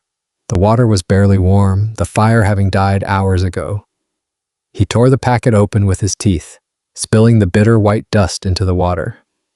It was the most expensive salt in the world, a pinch of life in a season of death. He stirred it with a splinter of cedar, the scent of the wood mingling with the sharp, medicinal tang.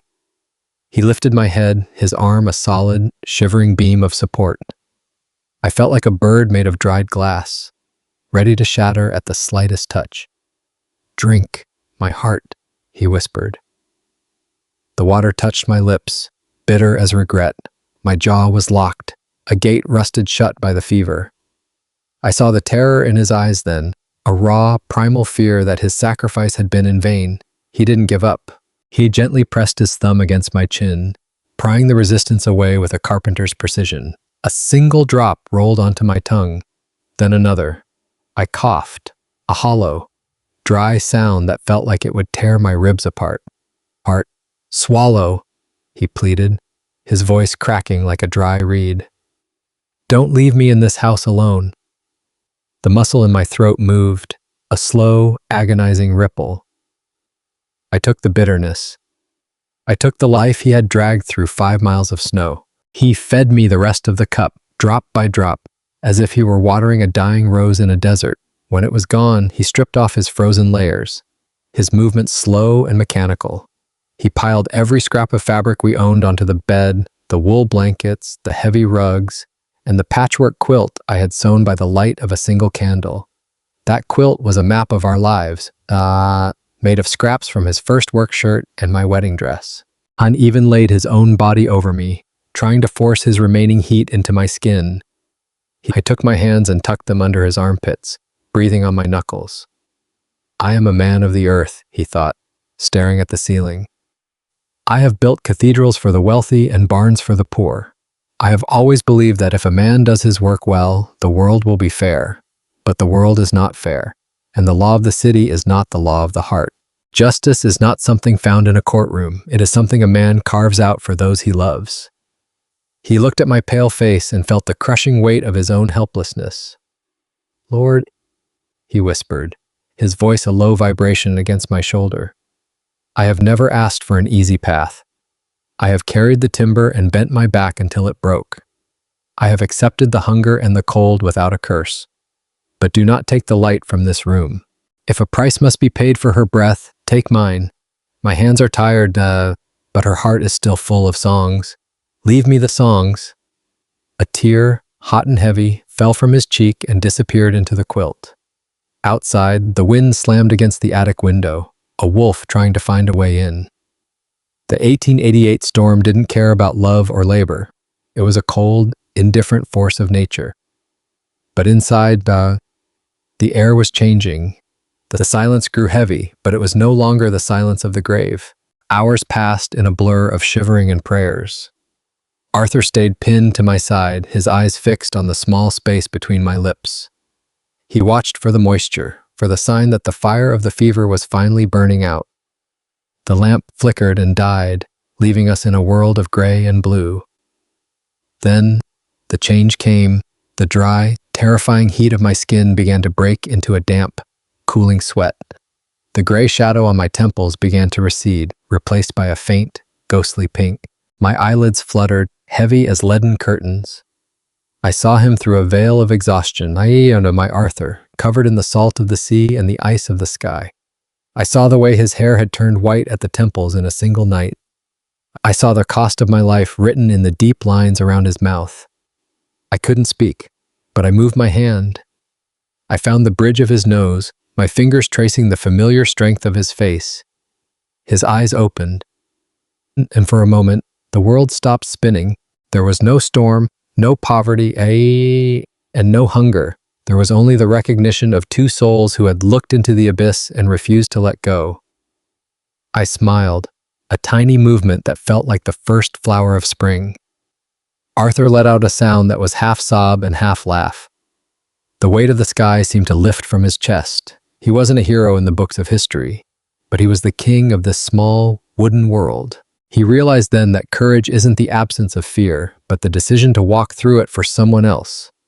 Dignity isn't found in a bank account, but in the ability to remain human when the world turns cold. He pressed his forehead against mine, his skin finally starting to warm. The blizzard could bury the streets of New York, but it couldn't bury the fire in this attic. We were the survivors of a war no one else would ever record. I smelled the scent of him, the sawdust, the tobacco, and the sharp, clean smell of the snow. It was the scent of home. "You're back," I whispered, the words finally finding their way through the fog. "I never left," he replied, his voice a solid anchor in the dark. We lay there as the first light of dawn began to bleed through the frost. The window was no longer a wall of ice. It was a frame for the coming sun.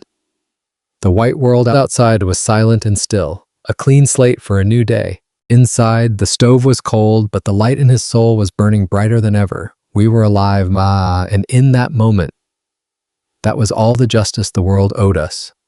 The morning brought the promise of a long recovery, but the night was gone. The spring had arrived in the middle of the winter, brought by the hands of a man who knew how to build a miracle. The Bible sat on the nightstand, its leather cover worn smooth by decades of prayer. A yellowed scrap of paper peeked from between the pages of Lamentations. I did not reach for it yet. The silence of the room was a holy thing. I watched the steady rise and fall of Eleanor's chest.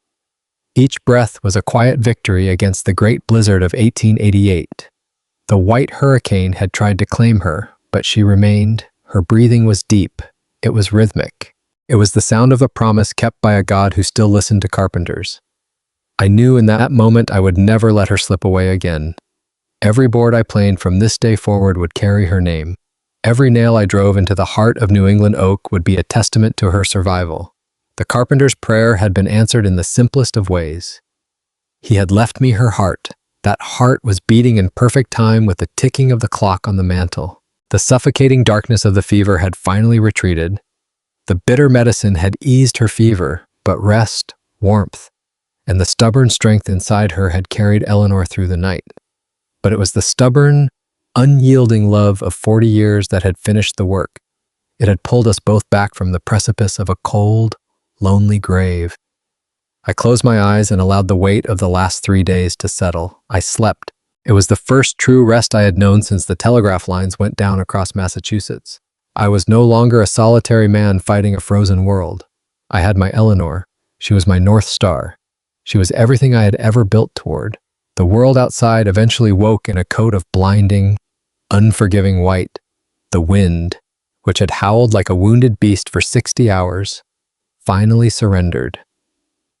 The sun rose over the jagged skyline of Boston. I watched a single beam of golden light pierce the frosted glass of our attic. It crawled across the scarred pine floorboards I had laid with my own hands. The light moved slowly, possessing the quiet patience of a conqueror. It found the rusted edge of our iron bed. It touched Eleanor's hand first. Her skin no longer resembled the translucent, cold marble of the dying. It looked like warm cream. It looked living. I held my breath, afraid that even a blink would cause the light to vanish. The silence in the attic felt heavy and thick. It was not the hollow silence of a tomb. It was the silence of a house holding its breath after a long, terrible scream. A sudden, wet thud echoed from outside. A massive shelf of snow had finally slid off the neighbor's slate roof. Then came the sound of the city returning to life. The rhythmic, metallic scrape of iron shovels hitting the cobblestones below. Men were digging their way out of the white canyons. Boston was waking up from its icy coma. I looked back at Eleanor. Her eyes were open. They were tracking the dust motes dancing in that single golden beam. The shadow of agony that had defined her face for days was gone. The corner of her mouth twitched. She was reaching for the memory of a smile she hadn't used in a lifetime. "The sun is loud. Arthur," she whispered. Her voice was thin, like a single thread of aged silk, but it was a voice.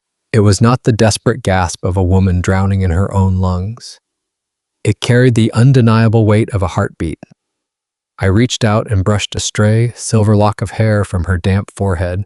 "It's just the world coming back to check on us," I said.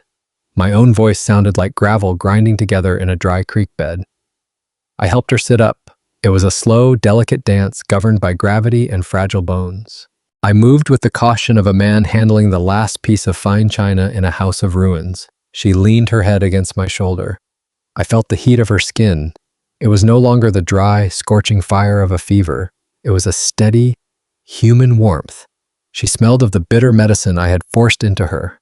But beneath that, there was the faint, lingering scent of the lavender soap she made every spring. It was the scent of survival and domestic grace. "Arthur," she said again. She did not need to add more. My name was a prayer in her mouth. It was an anchor dropped into the deepest part of my soul.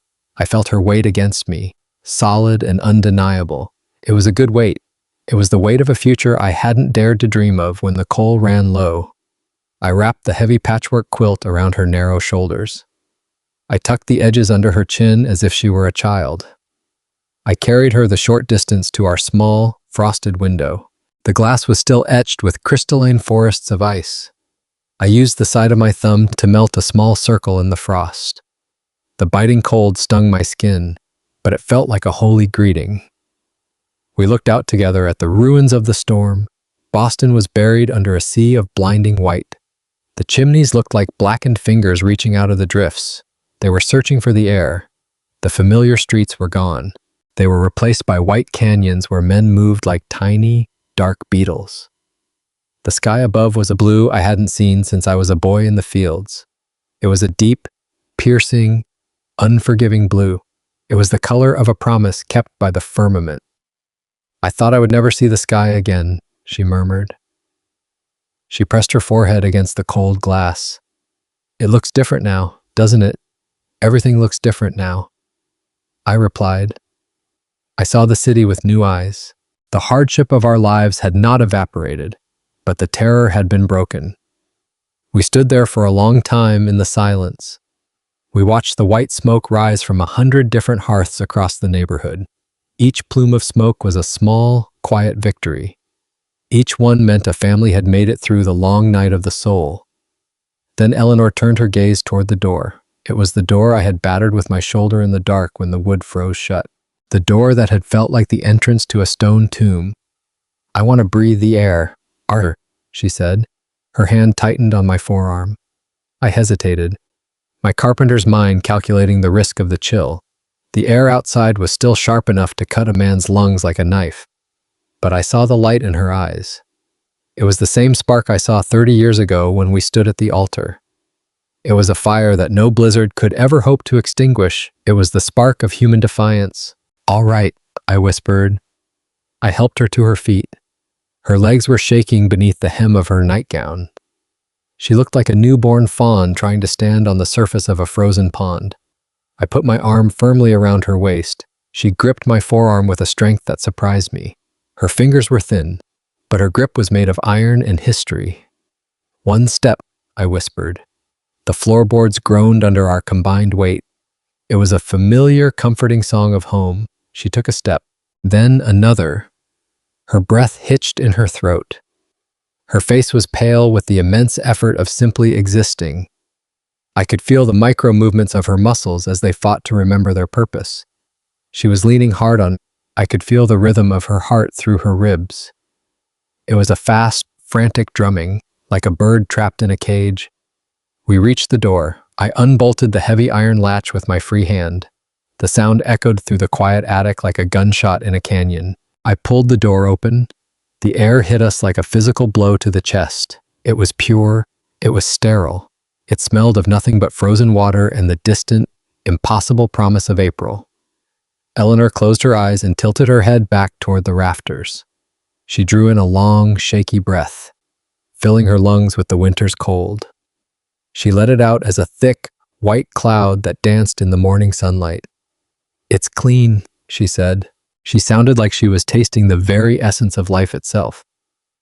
I looked at her profile against the dark wood of the doorway. The sun caught the curve of her jaw and the renewed brightness of her eyes. I realized then that the storm had not just tested us. It had fused us together in a way that prosperity never could. We were no longer two broken souls sharing a drafty room in a crowded city. We were a single story, written in ice and finished in fire. I thought of the men in the streets, digging for their neighbors. I thought of the dignity of a man who stands when the world tells him to kneel. Justice was not something found in the courts of Boston. Justice was the right to stand at this door, breathing this air together. The paper in the Bible could wait for another hour. For now, there was only the cold air and the warmth of her hand in mine. We had survived the white hurricane. We had survived the silence. The sun was loud, and for the first time in years, I was listening. Her weight shifted, heavy, deliberate. She was not falling. She was claiming me. My shoulder became her anchor in a world that had tried to drift away. I stood still, a monument of flesh and bone. The sun was a pale witness. The ice on the eaves began to weep. Drip, drip, a slow, rhythmic count. It was the heartbeat of the house returning. Time had been frozen for 3 days. Now, it moved again. I looked at the patchwork quilt draped around her narrow frame. It was a map of her losses, a scrap of faded blue calico from a dress she wore when we first met, a square of heavy wool from her father's coat. He had died in the Great Fire of '72, leaving nothing but that coat and a legacy of debt. I saw a sliver of silk, stained and thin, her mother's wedding finery, salvaged from a trunk in an attic much like this one. Every stitch was a memory. Every knot was a prayer against the cold. Now my own shadow fell across those colors. I was becoming part of her history. I was the new thread, dark and strong, woven into the fraying edges of her life. I covered her hand with mine. Her skin felt like parchment, but her pulse was a drum. "The storm is gone, Eleanor," I whispered. Her voice was a soft rasp. "No, Arthur. The storm is just waiting outside the glass now." She looked at the frost-etched window. "But we are the fire. We are what remains when the world goes white." I pulled her into the crook of my arm. The bond was no longer a promise. It was a fact. It was in the marrow. The winter had tried to bury us under 40 inches of snow. It had paralyzed the city of Boston. The telegraph wires lay like tangled black snakes in the drifts. The trains were iron ghosts on the tracks, but we were breathing. We turned back toward the center of the room. The air was thin and smelled of old wood. We didn't need the world. We didn't need the harbor or the neighbors or the laws of men. We just needed the light. As we walked toward the bed, I saw the Bible. That small piece of paper was still tucked inside, her final letter, written when the wind was screaming and hope was a flickering candle. I didn't need to read the ink. I could feel the words in the way she leaned her head against my chest. I laid her back down. The pillows were cold, but we were warm. I sat on the edge of the bed. I held her hand as if it were the last coin in the world. The city was still digging. Thousands of men with shovels were fighting the white mountains in the streets. But for us, the war was won. We had earned the dawn. I watched her eyes close. Healing sleep, natural and deep. I promised myself I would never let go. A carpenter had found his masterpiece. It wasn't made of oak or cedar. It was made of breath. The morning light changed. The thread of ice vanished. A soft, pale gold rested on the floorboards. It looked like a tired traveler finally reaching home. The silence of the blizzard was melting. It became a messy, dripping reality. I stood up and walked to my tool chest. It was empty. The lid sat open like a mouth gasping for air. I had traded my fine German chisels 2 days ago for a bag of flour. I had traded my grandfather's hand plane for a bundle of wood. A man's dignity is often tied to his tools. Without them, I was just a man with scarred hands. But dignity isn't found in a chest of steel. It is found in the belly of the person you love. Survival had a high price. We had paid it in every coin we possessed. Eleanor sat up by the window an hour later. Her strength was returning in small, quiet increments. She watched a sparrow shake meltwater from its wings. "We cannot eat memories." "Arthur," she said. She wasn't being cruel. She was being a woman who had seen the bottom of the flour barrel too many times. She sounded practical. The Panic of '73 had taught her that. The bread lines in the North End had taught her that. I reached into a heavy canvas sack near the door. I had dragged it home through the drifts from the merchant's wharf. It wasn't wood. It was blocks of raw, golden beeswax. Beside them lay a bundle of dried pine boughs, a small jar of thick resin. The scent of the forest filled the attic. It was clean, sharp, the smell of high places and ancient trees. "Soap was for the body," I said. I set the wax on the table. "But the city has been in the dark too long. They want light, Eleanor." She stood up. Her movements were fluid today. She ran her fingers over the matte surface of the wax. "Beeswax," she whispered. "It smells of summer fields. Fields I thought I'd never see again." I set a heavy iron pot on the stove. I fed the fire with the last of our seasoned oak scraps. The flames licked the bottom, an orange dance of heat. I took my smallest carving knife, the only one I hadn't sold. I began to shave the beeswax. The curls of gold fell like autumn leaves. They softened, they slumped, They became a clear, amber liquid. Eleanor took the pine resin. She crushed it with a heavy stone. The essence of the woods exploded in the room. It was no longer a slum attic. It was a cabin in the heart of a pine forest. The scent was a tonic. It wiped away the lingering smell of coal smoke and sickness. I used my skills to carve simple molds from scrap cedar. I hollowed the wood. I smoothed the insides until they felt like silk. Eleanor prepared the wicks. She twisted lengths of cotton thread. Her fingers were steady, practiced. She dipped them once into the hot wax to stiffen them. "Steady now," she said. She was talking to her own heart. We worked in a new rhythm. It wasn't the frantic pace of the harbor. It wasn't the desperate struggle of the storm.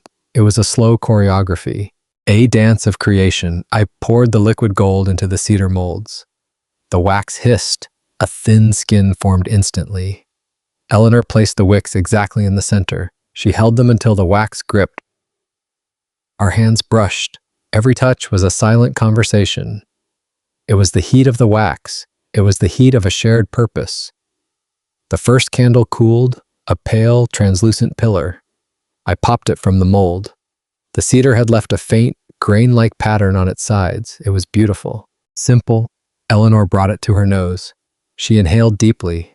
Her eyes filled with tears, not tears of sorrow, tears of recognition. It smells of hope, Arthur.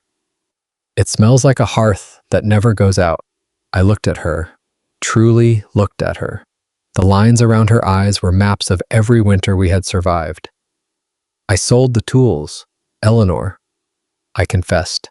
The words felt heavy. The ones your father gave me, all of them. She stopped. The candle was still in her hand. She looked at my empty tool chest in the corner. Then she looked at my hands, the scars, the calluses, the burns from the hot wax. She walked to me. She didn't say a word. She took my right hand and pressed it to her cheek. The tools didn't make you a man, Arthur. This did. She pressed my hand harder against her skin. You kept the light alive when the stars went out. That is the only justice I need. I felt a lump in my throat. A man is taught to be the wall, the roof, the shield, but sometimes, a man needs to be the wick, to be consumed so that others can see. I looked at the row of candles cooling on the table, small soldiers against the dark. Each one represented a loaf of bread, a bag of coal, a new ribbon for her hair. But they were more than commerce. They were the first bricks of a dream. The 1888 storm had taken much from Boston. It had taken lives. It had taken the illusion of safety, but it had given us this clarity. We knew exactly what we were worth. We were worth the struggle. We were worth the sacrifice. I picked up the carving knife again. The sun was higher now. The world outside was screaming with the sound of recovery. Whistles from the steamships in the harbor began to blow. The city was waking up hungry. But we were already fed. We had the scent of pine and the warmth of beeswax. We had the fire inside. And as long as we had that, the winter could never truly touch us again. I started on the next mold. Eleanor started on the next wick. We were building a life, one candle at a time. The light was no longer something we waited for. It was something we made. And in that small attic, amidst the dripping ice and the smell of summer fields, we were the richest souls in all of New England. The justice of the world is a fickle thing. But the dignity of a man and woman standing together, that is eternal. That is the sun that never sets. I looked at her and smiled. She smiled back. The storm was over. The work had just begun. I leaned back against the rough-hewn wall. The wood was cold. The splinters pricked through my thin shirt. I did not mind the sting. Imagine it. Eleanor, I said. My voice was low, vibrating in the small space. A small shop, not a stall at the market where people push and shove. Not a place where we have to beg for a spot in the mud. A real place. A door with a brass handle that shines.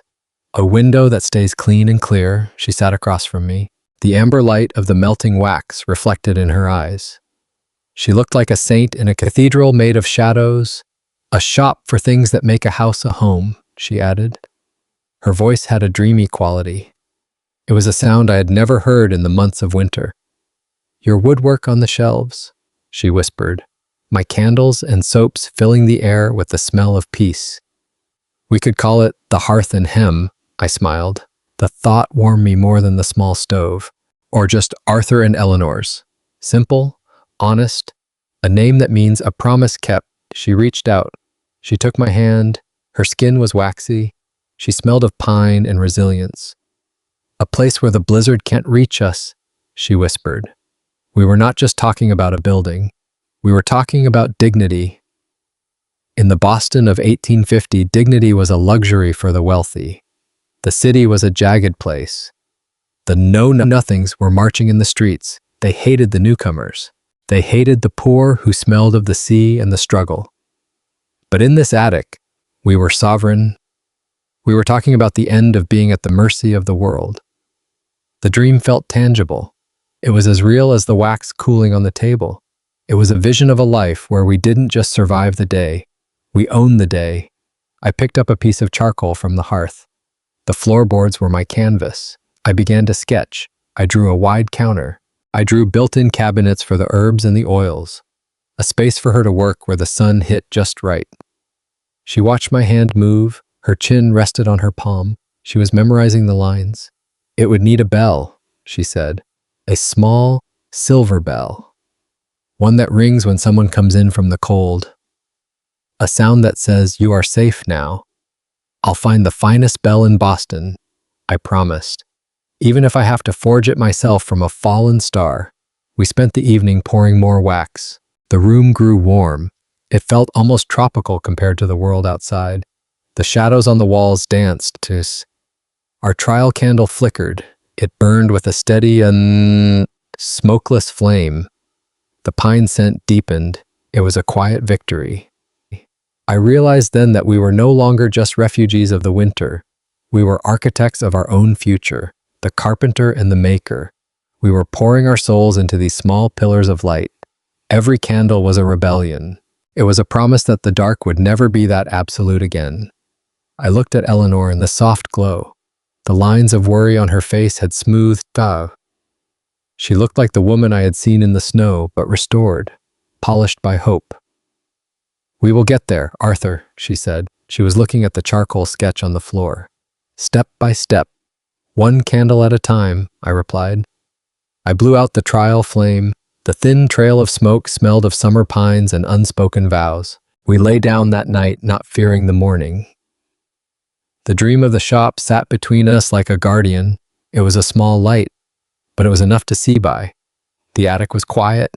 The city was cold. But the forest lived in our room. The future was smelling of beeswax and pine. The sky over Boston was the color of a bruised plum the next evening. A soft, heavy dampness hung in the air. It wasn't the killing cold of January. It was the restless, waking cold of late March. The season of the great hunger refugees was ending, but the scars remained. I walked beside Eleanor toward the banks of the Charles River. The mud pulled at our boots. It made a rhythmic, sucking sound. It was the sound of the earth breathing again. Great shelves of gray ice were groaning against the stone pilings of the bridge. They looked like dying giants. They were defeated by the slow, invisible persistence of the sun. Eleanor had her hands tucked into the pockets of her thin coat. She was pale, but the ghost of a color was returning to her cheeks. She watched the water rushing through the gaps in the ice. The river was high. It was swollen with the tears of a mountain's worth of melted snow. "The ice is losing its grip, Arthur," she said. Her voice was barely a whisper. It struggled against the roar of the current. She sounded relieved. She sounded like she was talking about the weight on her own heart. I felt the weight of the small, heavy object in my coat pocket. It had been there for 3 days. It was burning a hole in my mind. I had made it in the dark hours of the early morning, while she slept. I had labored. I had used a scrap of heavy copper wire. I found it at the shipyard near the hulls of the great clippers. I had hammered it on the back of my smallest anvil. I had used every ounce of my skill. I had polished it with fine sand. I used a piece of oiled leather until it glowed like a sunset. It wasn't gold. It wasn't silver. Those metals belonged to the merchants on Beacon Hill. This was a piece of honest metal. It had survived the heat of the forge. It had survived the salt of the sea. I stopped walking near a cluster of weeping willows. Their branches were still bare, but they were turning a faint, hopeful yellow at the tips. Life was stubborn. Eleanor stopped too. She looked at me. Her eyes reflected the gray-violet light of the evening. She knew something was shifting. She had always been able to read the pressure in the air. "Eleanor," I started. My voice felt rough. It was like a piece of unsanded pine. I remembered the night I found her under the eaves. I remembered the way her breath had hitched. That first bowl of soup I gave her had been a prayer. We had shared 1,000 silences since then. We had shared the fear of the dark. We had shared the scent of the pine wax. We had rebuilt a world from nothing but scraps of cloth and beeswax. I reached out and took her hand. Her fingers were cool, but they did not tremble. "I am a man of few things," I said. "I have a set of tools. I have a pair of hands that know how to work until they bleed. I have a roof that leaks sometimes, and I have a dream that is just beginning to sprout." I pulled the copper ring from my pocket.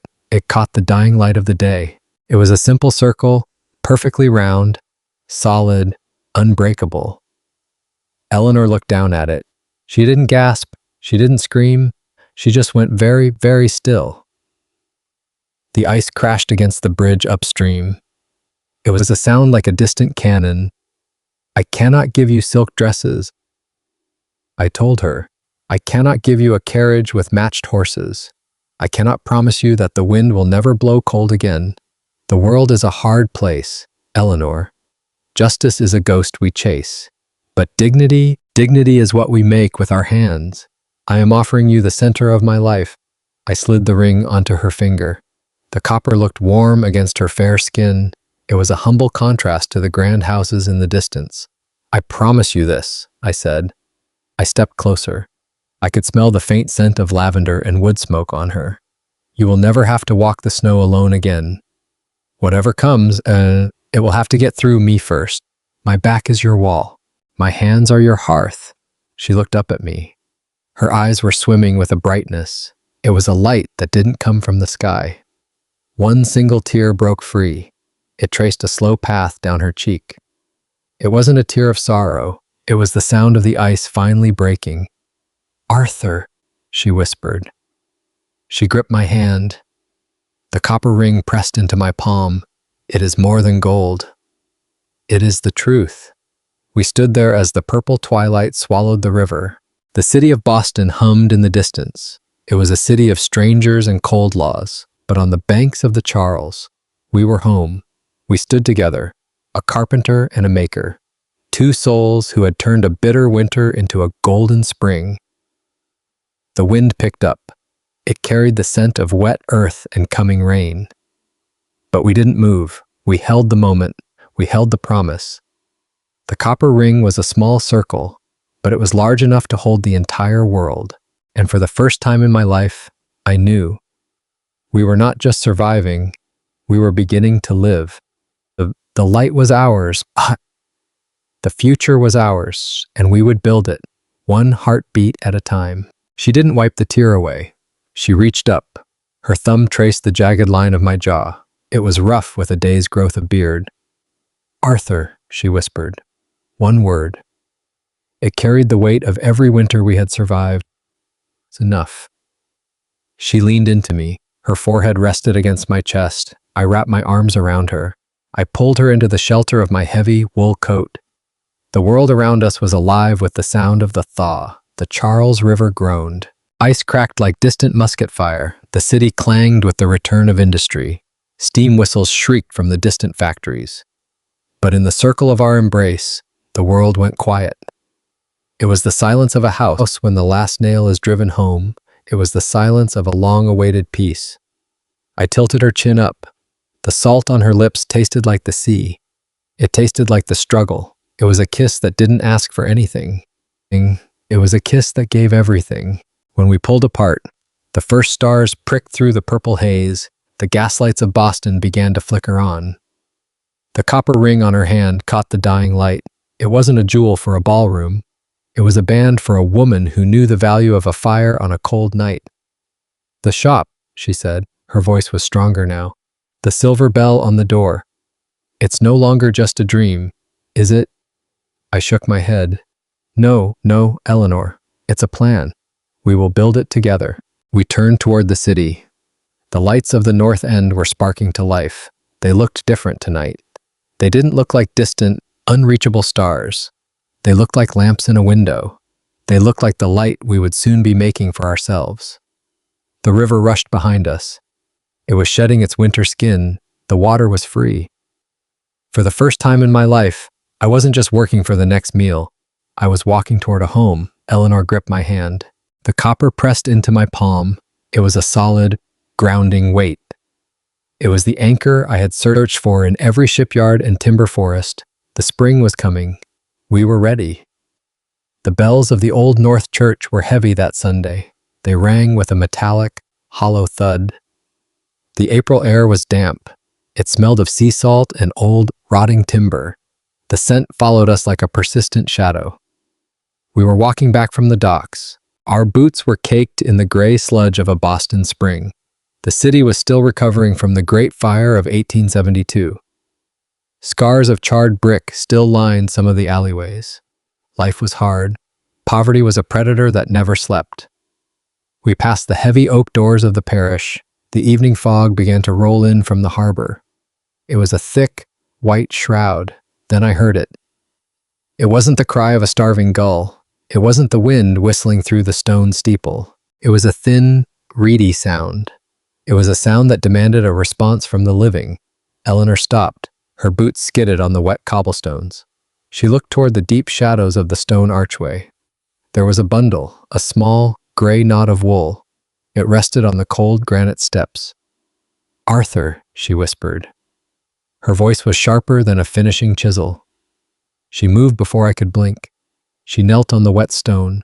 Her skirts soaked up the icy moisture. The bundle moved. A tiny, red fist poked out from the ragged cloth. It grasped at the empty air. It was a child, a boy. He was no more than a few days old. His skin was marbled with the pale blue of the cold. Eleanor didn't hesitate. She didn't look for a note. She didn't look for a sign of who had left him. In this city, many mothers were forced into impossible choices. The textile mills were brutal. The tenements were crowded. Sometimes, a church step was the only act of mercy left. She gathered the shivering weight into her arms. She tucked him deep inside her coat. She held him right against the warmth of her heart. "He's freezing. Arthur," she said. She looked at the tiny, wrinkled face. Her eyes held an intensity that terrified me. It was the look of a lioness. The baby stopped crying. He felt her heat. The silence that followed felt like a heavy prayer. Suddenly, the church door creaked open. Deacon Miller stood there. He was silhouetted by the dim, yellow glow of a single candle. He was a man built of sharp angles. He had narrow, gray thoughts. He looked at Eleanor kneeling on the steps. He looked at the bundle clutched to her chest. "Leave it, girl," he said. His voice was as dry as old parchment. "The city wardens will be here by dawn to clear the steps." "He won't last until dawn on these stones, Deacon," Eleanor replied. She stood up. Her jaw was set in a firm line. I knew that line better than my own reflection.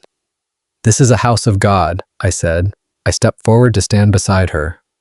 I placed my hand on the small of her back. The child was left at his door for a reason. "He should go to the almshouse," the deacon snapped. You two have no business with a foundling. You live in a rented attic. You are not yet wed in the eyes of this parish. You can barely buy enough coal to keep yourselves warm."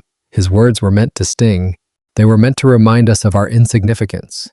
In his eyes, we were just two more mouths the city couldn't feed. He saw a liability. We saw a life. Eleanor looked at the deacon. Then she looked down at the sleeping child. "He is not a foundling," she said quietly. "He is a soul, and he is coming home with us." The deacon's face reddened. "The neighborhood will talk. Arthur," he warned. "They will say you are harborers of sin. Bringing a nameless child into an unwed house is a scandal." I looked at the deacon. I looked at the empty, cold sanctuary behind him. It was magnificent and hollow. "I would rather harbor a child than a heart made of stone," I said. "Justice isn't found in a ledger, Deacon. It's found in what we do when no one is watching." We turned away. We didn't wait for another word of caution. The walk back to our attic was different. We weren't just two people trying to survive. We were a wall. We were a fortress standing between the world and a tiny flame. The wind whipped through the narrow streets of the North End. It carried the scent of coal smoke and the Atlantic. But I felt a heat in my chest I had never known. When we reached our room, the scent of pine wax greeted us. It was the smell of my work. It was the smell of our future. Eleanor sat by the small iron stove. She didn't take off her damp coat. She just held the baby close. She let the heat of the fire seep into his tiny bones. "He needs a name," she whispered. The firelight danced in her eyes. She looked at the child with a love that was ancient. It was a love that didn't need a bloodline. It was the pure, raw grace of a woman who had decided to be a mother. "Caleb," I said. A strong name for a boy who had already survived the cold. Eleanor nodded. Caleb. She kissed the baby's forehead. I went to the corner of the room. That was where I kept my best wood scraps. I found a few sturdy planks of white cedar. I had salvaged them from a shipyard crate near Constitution Wharf. I didn't have a blueprint. I didn't need one. I had my hands, had a sudden, desperate need to build. I picked up my saw. The steel was cold, but my grip was certain. I began to cut. The saw sang through the cedar. It was a rhythmic, comforting sound. In those hard years, a man's dignity was often measured by his bank account. But as I worked, I realized the truth. Dignity is the choice to protect the vulnerable. Dignity is the courage to claim a stranger as your own. Love isn't just a feeling, it's a verb. It's the act of smoothing a piece of wood so a child won't catch a splinter. It's the act of staying awake when the world is dark. I looked at Eleanor. She was humming a low, wordless tune. She was rocking the bundle back and forth. The copper ring glinted in the firelight. We were poor in coin, but we were richer than any merchant on Beacon Hill. We had a purpose. We had a son. The wood shavings curled at my feet. They smelled of the forest and the earth. The cradle began to take shape. It was strong. It was steady. It was the first thing I ever built that wasn't for sale. It was a vessel for a new life.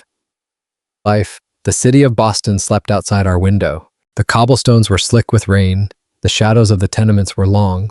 But in our attic, there was a light that the deacon would never understand. It was the light of a family being born from nothing. It was the light of a promise kept. I worked through the night. My muscles ached, but I didn't stop. Every stroke of the plane was a vow. I would provide.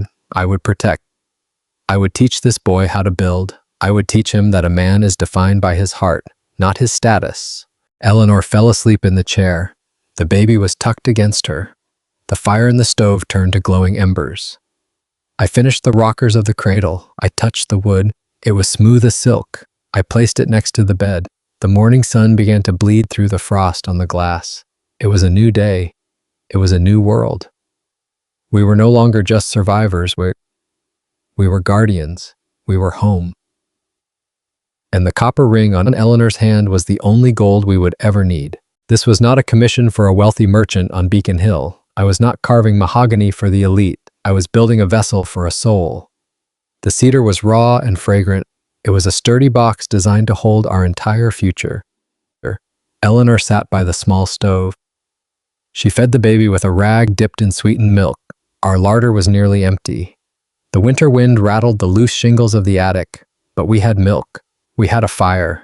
We had each other. I smoothed a joint with my thumb. The wood felt like skin. I looked at her. "What will we call him?" I asked. Eleanor gazed at the thin copper ring on her finger. She looked back at the boy. His eyes were wide and searching. "Caleb," she whispered. "It means devotion." The name settled into the room like a blessing. The attic walls were thin. I could hear the carriage wheels on the cobblestones below. I could hear the judgment of a city that valued gold over blood. That night, the room felt like a stone fortress. The whispers began the next morning at the public water pump. I stood in line with my bucket. The women were hanging laundry in the narrow, damp alleyways.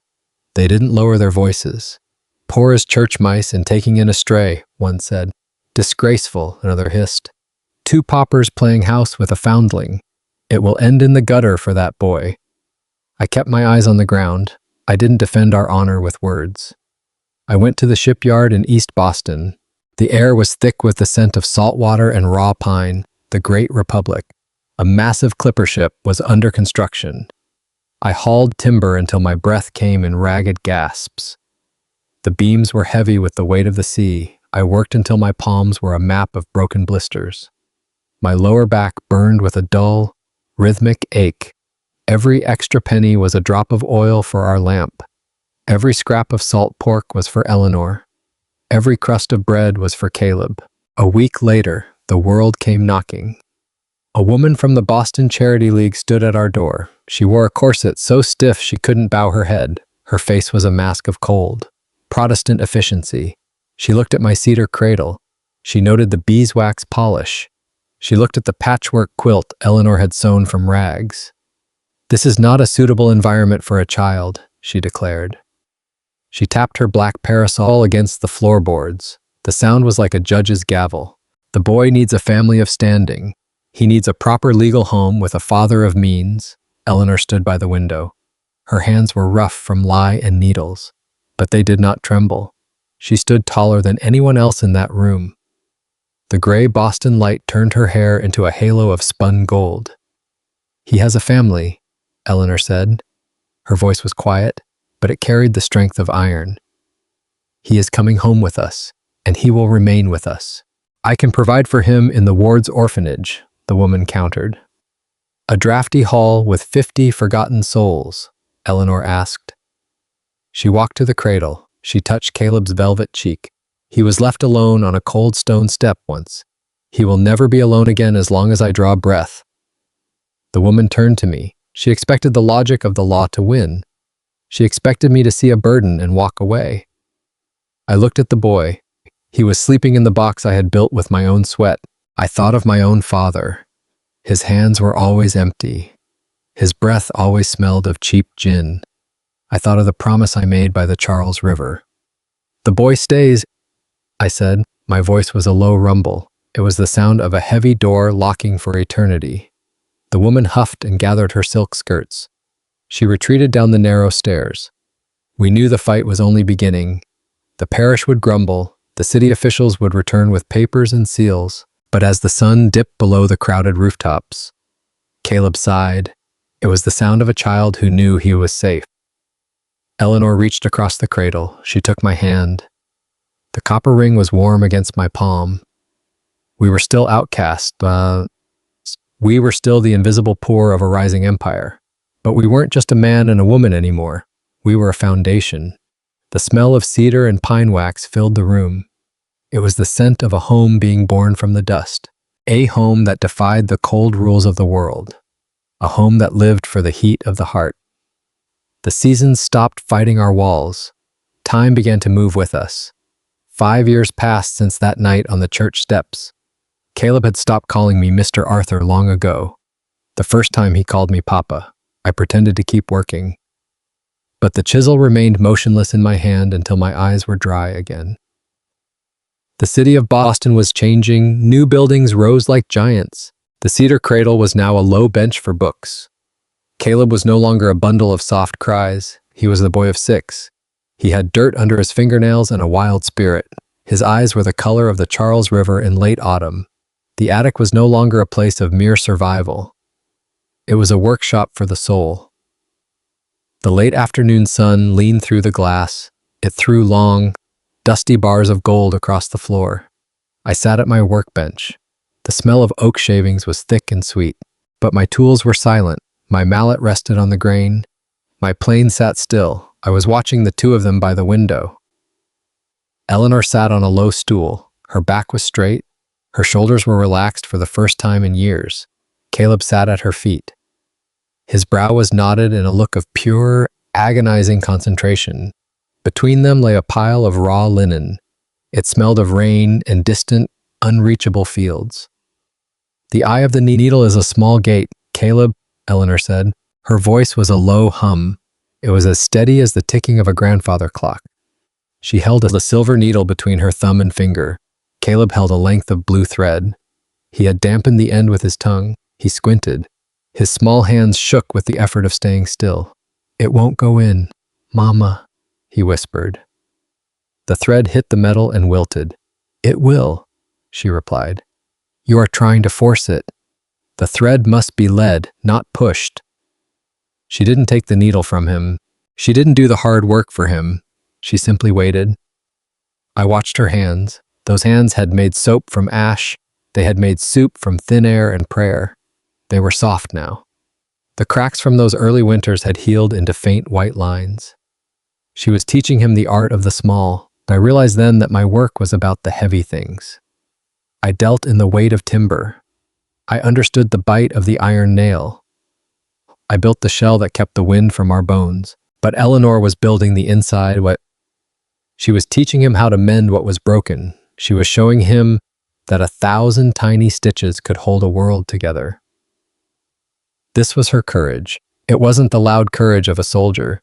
It was the quiet, terrifying bravery of a mother. It was the dignity of refusing to let the world make you hard. Caleb tried again. He held his breath until his cheeks turned a soft pink. The thread trembled. It wavered at the threshold of the tiny silver hole. Then, with a sudden, silent victory, it slipped through. "I did it," he gasped.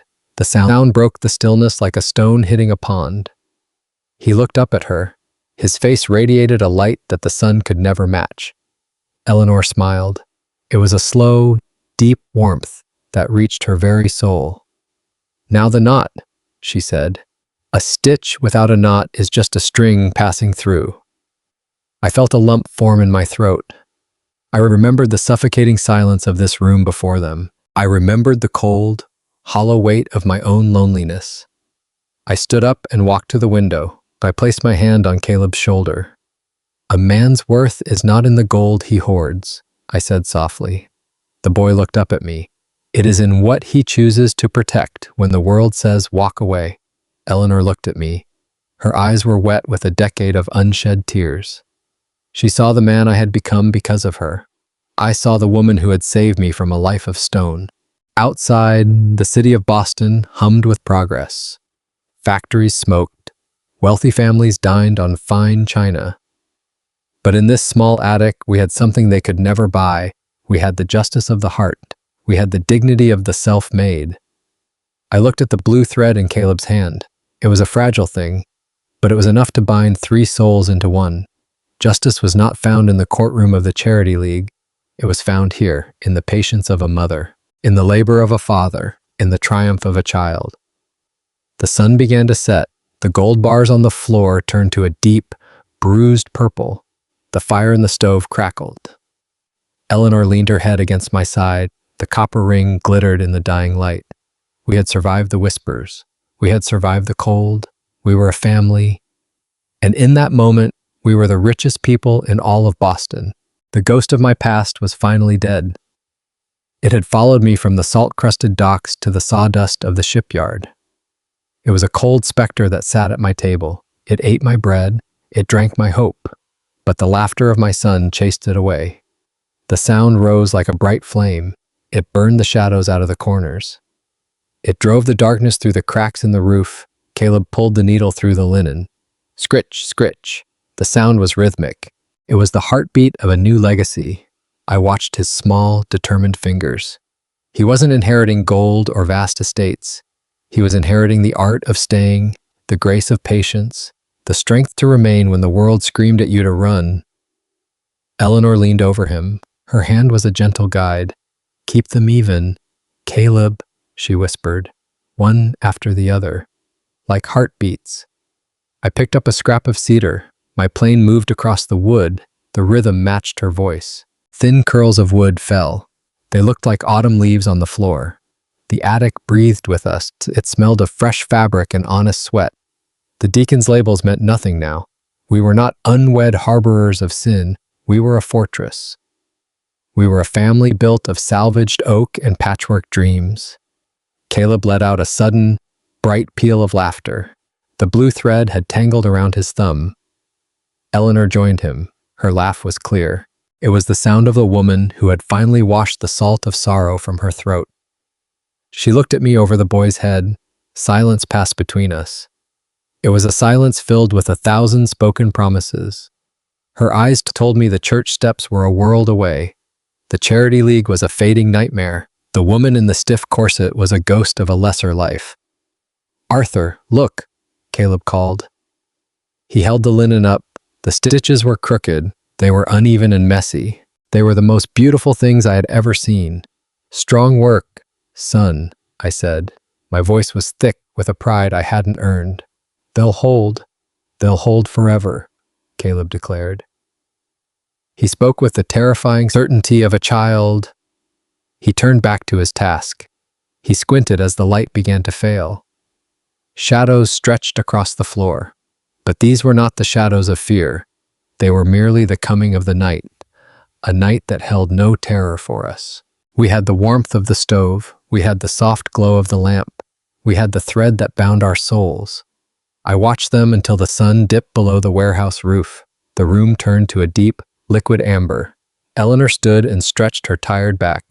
Her hand rested on Caleb's head. "Enough for today," she said. "The light has gone to sleep. Can we do more tomorrow?" Caleb asked. His eyes were wide with the hunger for life. "Every tomorrow," she promised. She walked to me. She leaned her head against my shoulder. I smelled the lavender in her hair. I smelled the life we had clawed out of the dirt. The attic was small. The world outside was loud and cruel.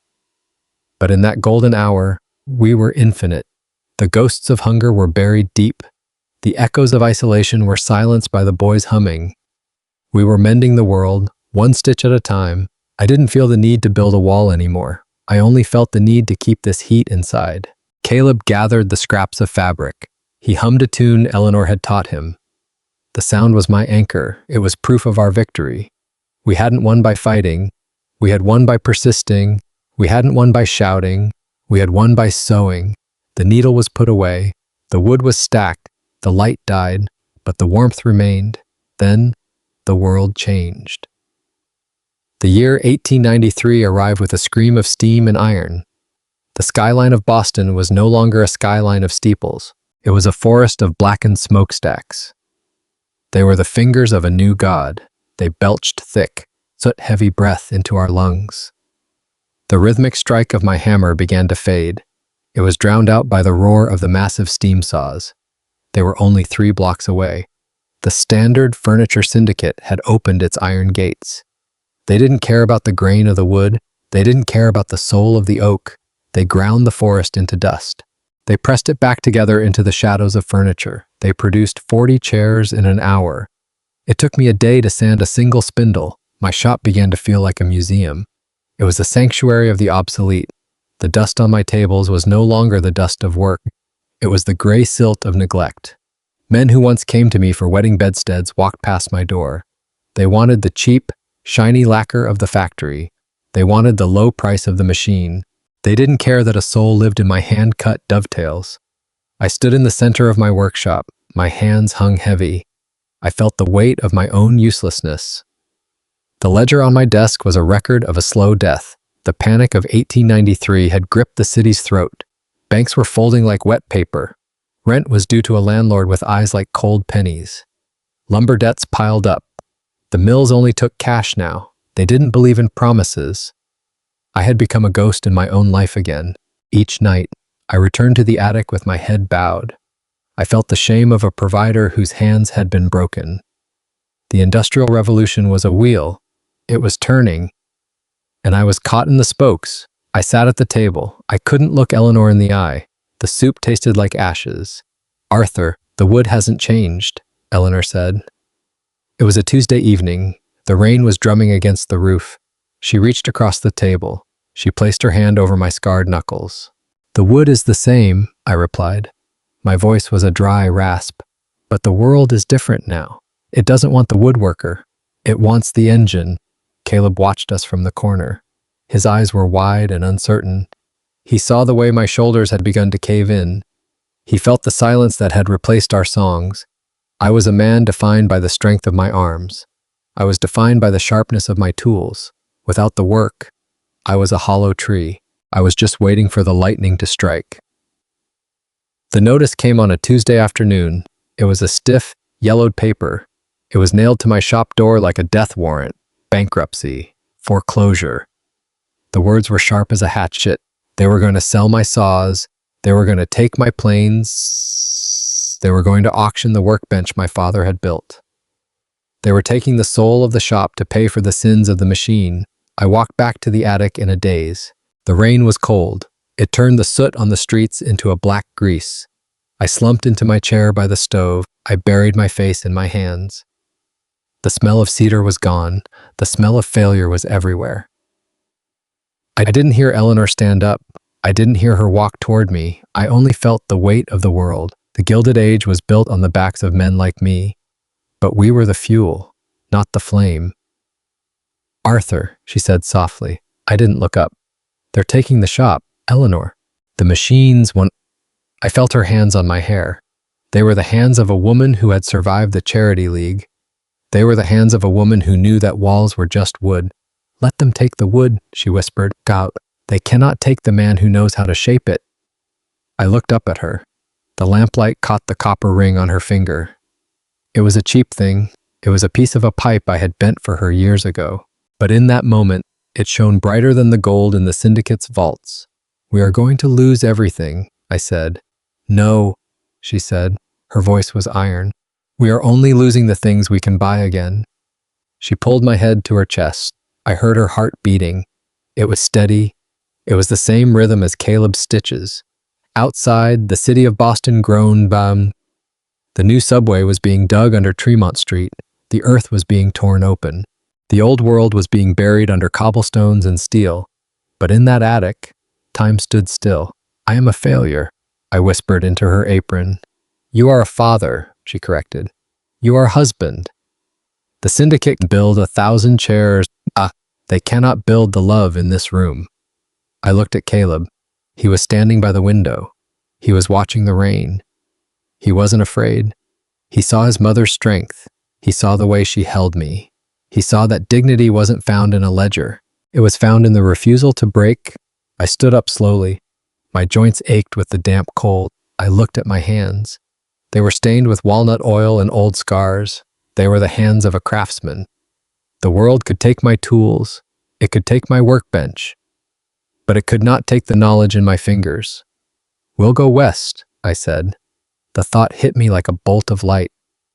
To the frontier, Eleanor asked, to where they still need a man who knows the heart of a tree, where the machines haven't reached yet.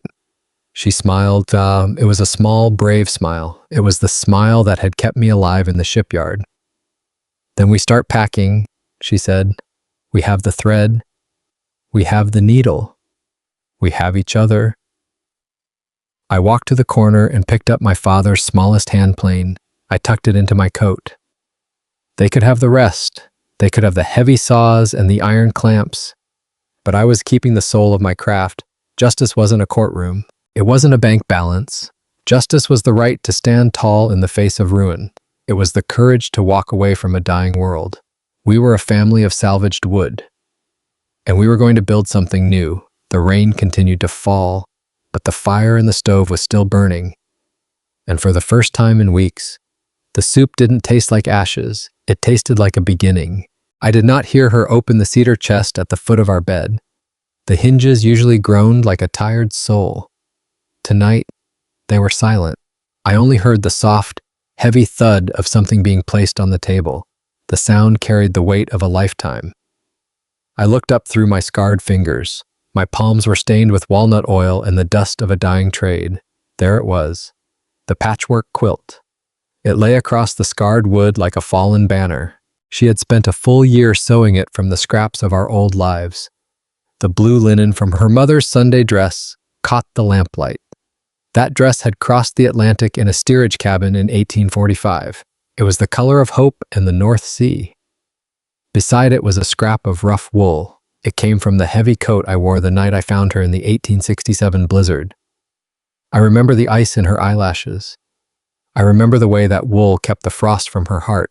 Then there was the tiny piece of Caleb's first swaddling cloth. It was soft, white cotton, yellowed by time. Every square was a heartbeat recorded in thread. Every stitch was a memory of how we stayed alive when the world tried to freeze us out. No, I whispered. The word felt like a splinter in my throat. I knew what she was thinking. I knew the cold logic of a hungry winter. It's just fabric. Arthur, she said. Her voice was trembling, but her chin remained high.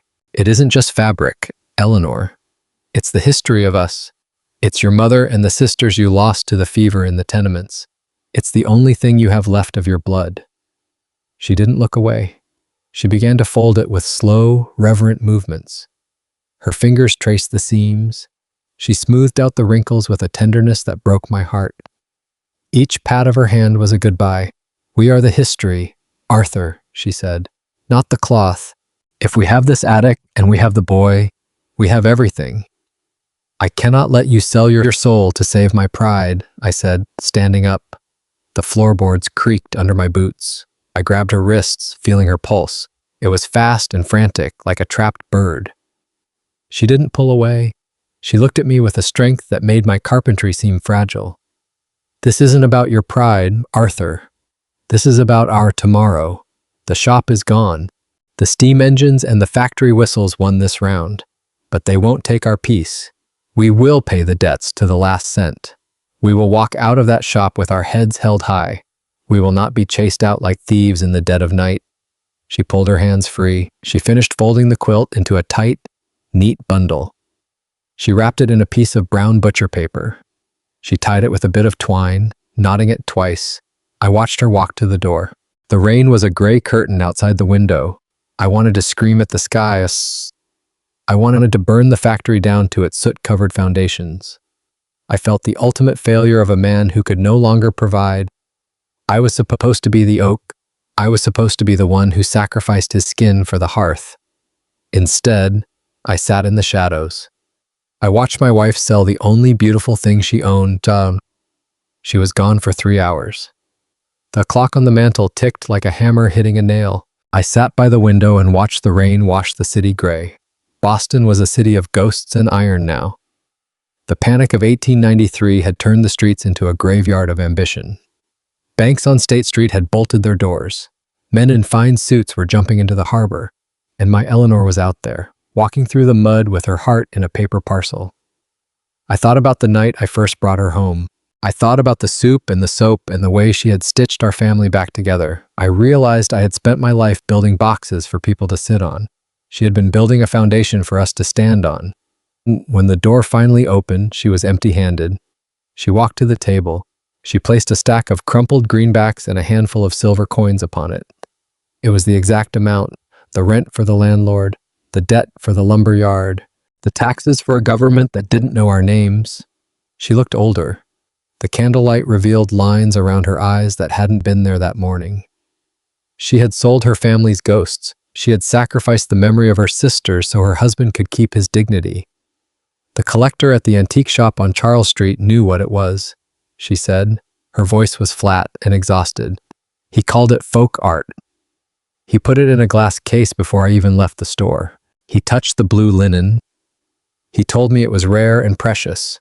I walked over and pulled her into my arms. She didn't cry. She just leaned into me, her body heavy with the weight of the loss. I smelled the rain on her wool shawl. I smelled the damp street and the copper scent of old coins. I will get it back, Eleanor, I promised into her neck. I will work the docks until my fingers bleed. I will shovel coal into the belly of the locomotives. I will build 10,000 chairs by hand. I will buy it back. No, she said softly. Don't look back, Arthur. The quilt did its job. It kept us warm one last time. I looked at the money on the table. She had sold the last pieces of her former life so our family could keep its future. The quilt was gone, but every stitch of it remained inside us. I took the money to the shop the next morning. The landlord, Mr. Henderson, looked surprised. He liked the idea of seizing my heirloom tools more than the cash. I threw the bills onto his mahogany desk. I didn't say a word. I packed my workbench into a rented cart. I packed my saws and my father's favorite hand plane. I left the shop empty. The floor was swept clean of every shaving and every memory of failure. I walked back to the attic and sat with Caleb. I showed him how to sharpen a chisel on an oil stone. I showed him that the edge must be perfect. It must be true, even if the world never sees the joint. The machines have the speed, Caleb, I told him, but they will never have the truth. Eleanor sat by the window. Her hands were empty and still. She didn't have her sewing. She didn't have the patchwork of her past to comfort her lap. But she looked at me and smiled. It was a small, weary smile of a victor who had lost the battle, but won the war. We were broke. We were homeless in spirit.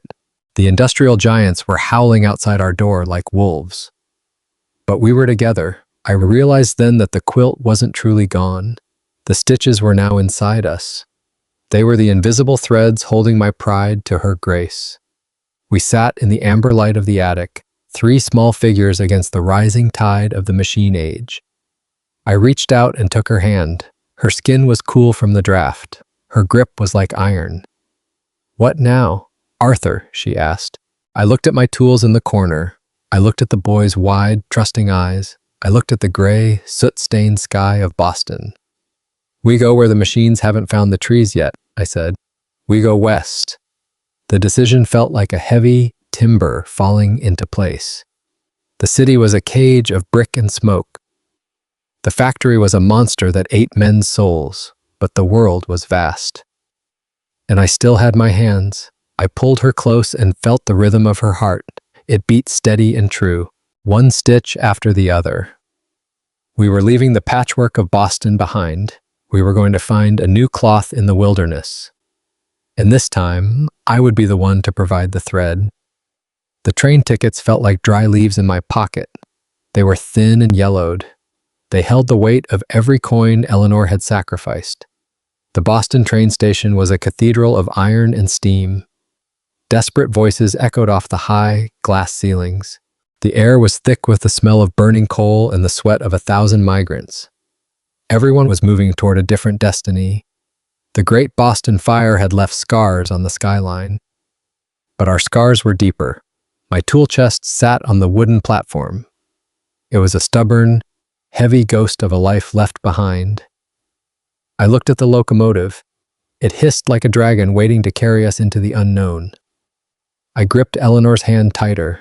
We were salvaged wood, but we were strong enough to build a home. The whistle blew, a long, mournful cry that signaled the end of our old world. We stepped onto the iron stairs. We didn't look back at the city of smoke. We looked toward the horizon. The thread was long, the needle was sharp, and the story was just beginning. The iron handle of my tool chest bit deep into my palm. The weight was a familiar ache. It was the only fragment left of a shop that had turned to ash. I was no longer a master craftsman in a thriving city. I was an aging man with silver at my temples and a heavy burden on my back. I felt every year of my life as the locomotive hissed. The steam rose like a white ghost between us and the life we were abandoning.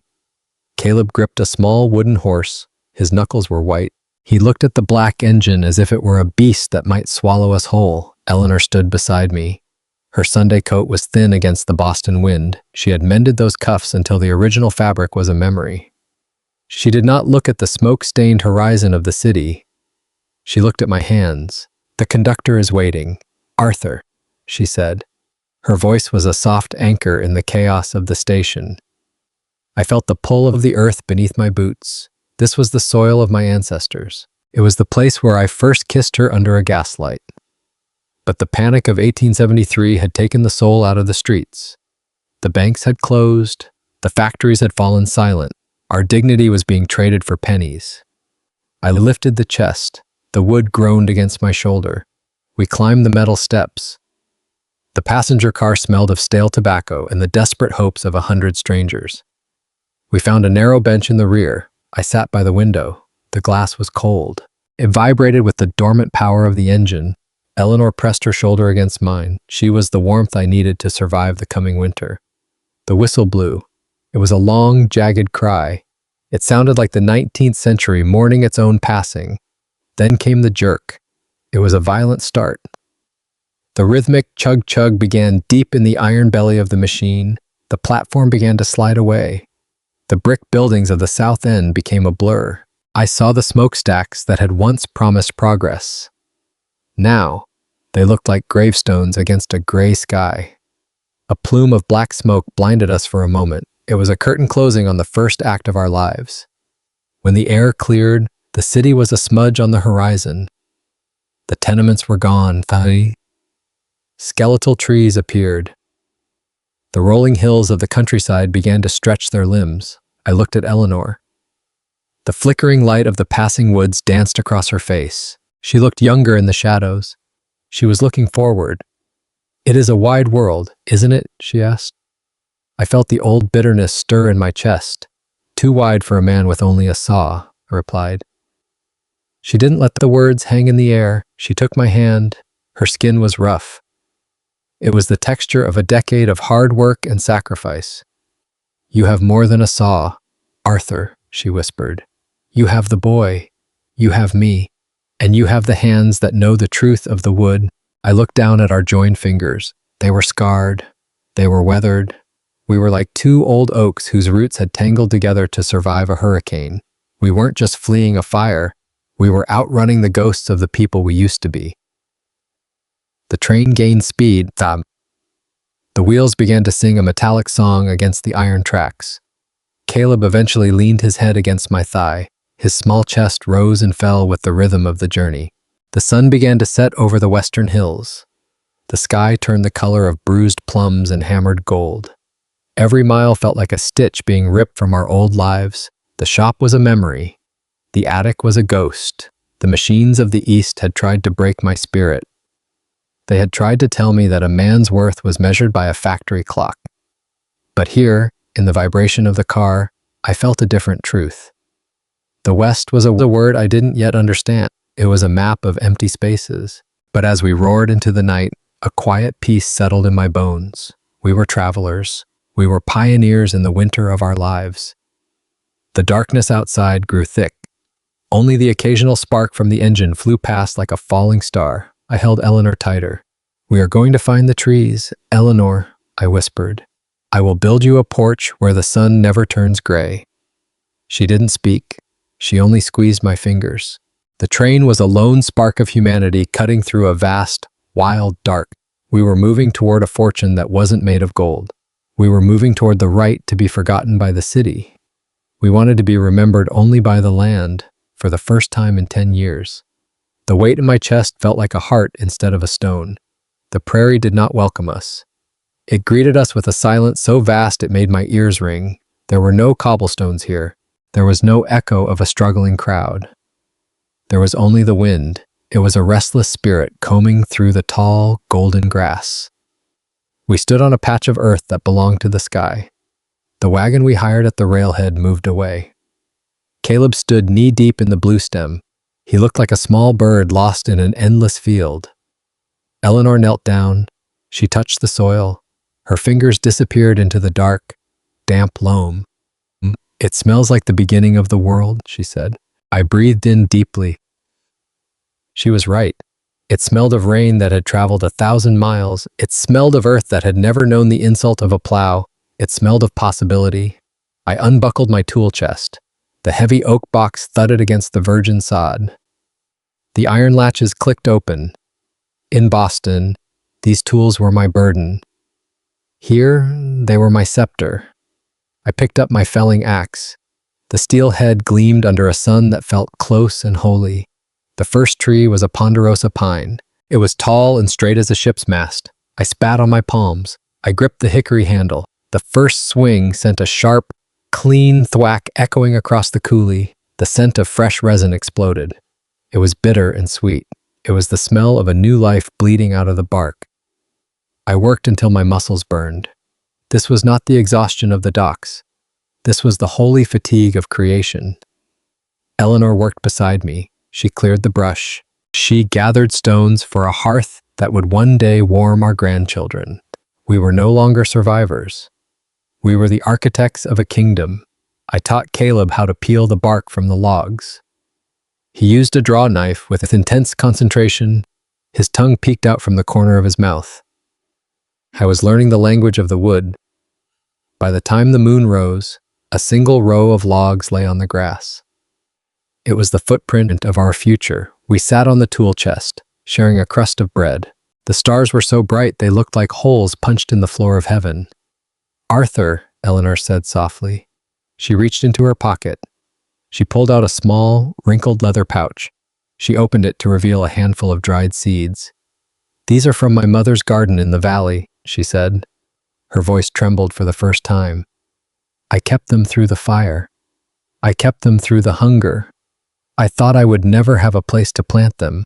A single tear escaped and traced a path through the dust on her cheek. I realized then the depth of her sacrifice. She had followed me into the void with nothing but a handful of dead seeds and a living faith. I took the pouch from her. "We will plant them tomorrow. Eleanor, under the window of the house I'm building for you." I pulled her close. The wind howled across the plains, but it couldn't reach the fire in my chest. Courage isn't the absence of fear. It is the gray-haired man picking up an axe when the world tells him to lie down. Justice isn't a court in the city. It is the land rewarding the honest sweat of a man's brow. Dignity is not found in what we own. It is found in what we are willing to build from nothing. We were old, yes, but we were like the iron and the wood. We were being forged into something that would last. The prairie was vast. The winter would be hard. But as I looked at the silhouette of the logs, I knew we weren't just building a house. We were reclaiming our souls. The thread was long, the needle was sharp, and the story was finally ours to write. I closed my eyes and listened to the grass. It sounded like 1,000 voices whispering welcome. We had finally, truly, come home. The wood has a grain. Caleb, I told him. I guided his small, dirty hands along the rough pine. Respect the grain, and the wood will hold your roof forever. He nodded. His eyes were bright with the pride of being useful. The cabin rose log by log. It was a slow, deliberate prayer in timber. I notched the corners with a master's precision. I fitted the dovetails so tight a knife blade could not pass between them. Every evening, we sat on the bare earth.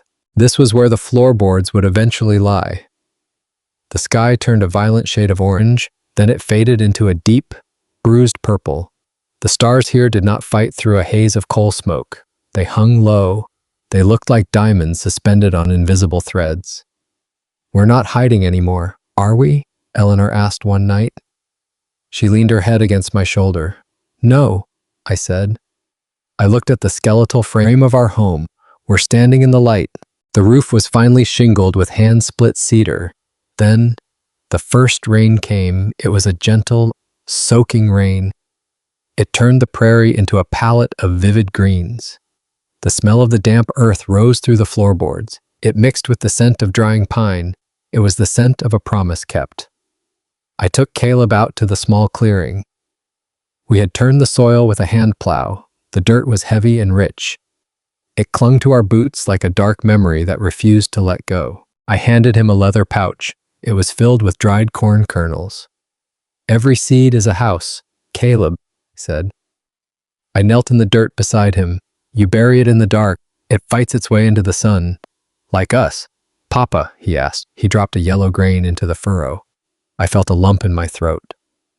"Exactly like us, son." We covered the seeds with fine earth. We patted them down like we were tucking them into bed. Watching him work, I realized something. I wasn't just planting corn. I was planting a lineage. I was ensuring his hands would never beg for work in a city that didn't know his name. Inside the cabin, Eleanor claimed the corner near the window. She had a small wooden churn. Its sides were polished by the hands of a woman who had moved further west. I watched her from the doorway. She poured heavy cream into the barrel. The rhythm began. A steady, wooden thump slosh, thump slosh. It was a domestic heartbeat. She worked the dasher with steady grace. Her sleeves were rolled up. I saw the lean muscles of her forearms. "It's turning. Arthur," she called out. There was a note of triumph in her voice. I walked over. I watched the liquid gold begin to clump. She lifted the dasher. Bright, yellow butter clung to the wood. It was a miracle of transformation. The cream of our hard labor was finally becoming solid. It was becoming nourishing. She washed the butter in cold spring water. She worked it with a wooden paddle. She pressed until the buttermilk was gone. The smell was fresh and creamy. It carried a hint of the wild clover the cows had grazed upon. We ate it that night on thick slices of soda bread. It was the best meal of my life. There was no meat. There was no fine wine. There was no silver service. But the bread was warm. The butter was ours. I looked around the room. It was lit by the soft glow of a single tallow candle. The walls were rough-hewn. The floor was still mostly packed earth. The wind rattled the door I had hung that afternoon, but the silence was no longer terrifying. It was a canvas. We were the artists. The days were our brushes. I looked at Eleanor's hands. Those hands had once sewn a quilt of sorrows. Now, they were stained with butter and earth. They were the hands of a woman who had found her own son. I looked at Caleb. He was asleep on a pallet of sweet-smelling hay. His wooden horse was tucked under his arm. He was safe from the shadows of Boston's tenements. He was a child of the horizon now. I felt a strange lightness in my chest. I was shedding the iron weight I had carried for 40 years. I walked to the door. I stepped out onto the small porch. The prairie was a sea of silver under the moonlight. The air was cool. It carried the scent of sage and distant rain. I realized then that freedom was not the absence of work. It was the right to choose the work that broke your back. It was the right to see the results of your labor. In Boston, I was a ghost in a machine. Here, I was a man in the world.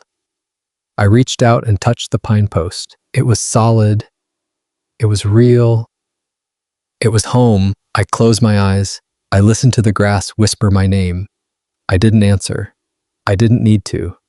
I was exactly where I was meant to be. Our first Montana winter arrived with a cruelty I had never known. The old ranchers said it reminded them of the great die-up of 1886 and 1887. The sky turned white. The temperature plummeted to 40 below. Our small cabin groaned under the weight of the snow. The cattle on the range died by the thousands. Their frozen carcasses became monuments to the harshness of this land. We stayed inside for weeks. Fuel was scarce. We burned twisted clumps of prairie grass to keep the hearth alive. Eleanor sat by the fire. She wrapped Caleb in the heavy wool blankets we had brought from the east. I saw the fear in her eyes, but I also saw the iron. One night, the wind screamed like a banshee. It tried to rip the shingles from our roof. "Are we going to die, Arthur?" she asked quietly. I looked at the walls I had built. I remembered the dovetails. I remembered the master's precision. "No," I said. I took her hand. "This house was built for this." We survived that winter on grit and dried corn. When the thaw finally came, the prairie was a graveyard of cattle, but our corn began to sprout. Small, green spears pierced the mud. They were defiant. They were alive. The years flowed like the Missouri River. Montana was still a young state when we arrived. The distant whistle of the Northern Pacific reminded us that the wider world was never far away. But out on our land, we had already begun building a kingdom of our own. The sun is a dying ember over the crest of the Montana hills now. It casts long, golden fingers across the porch boards. I planed these boards 40 years ago. The wood is silvered now. It is weathered by seasons of grit and grace. Beside me, the steady creak thrum of a rocking chair keeps time. It is a slow, rhythmic pulse. It is the heartbeat of a house that has seen everything.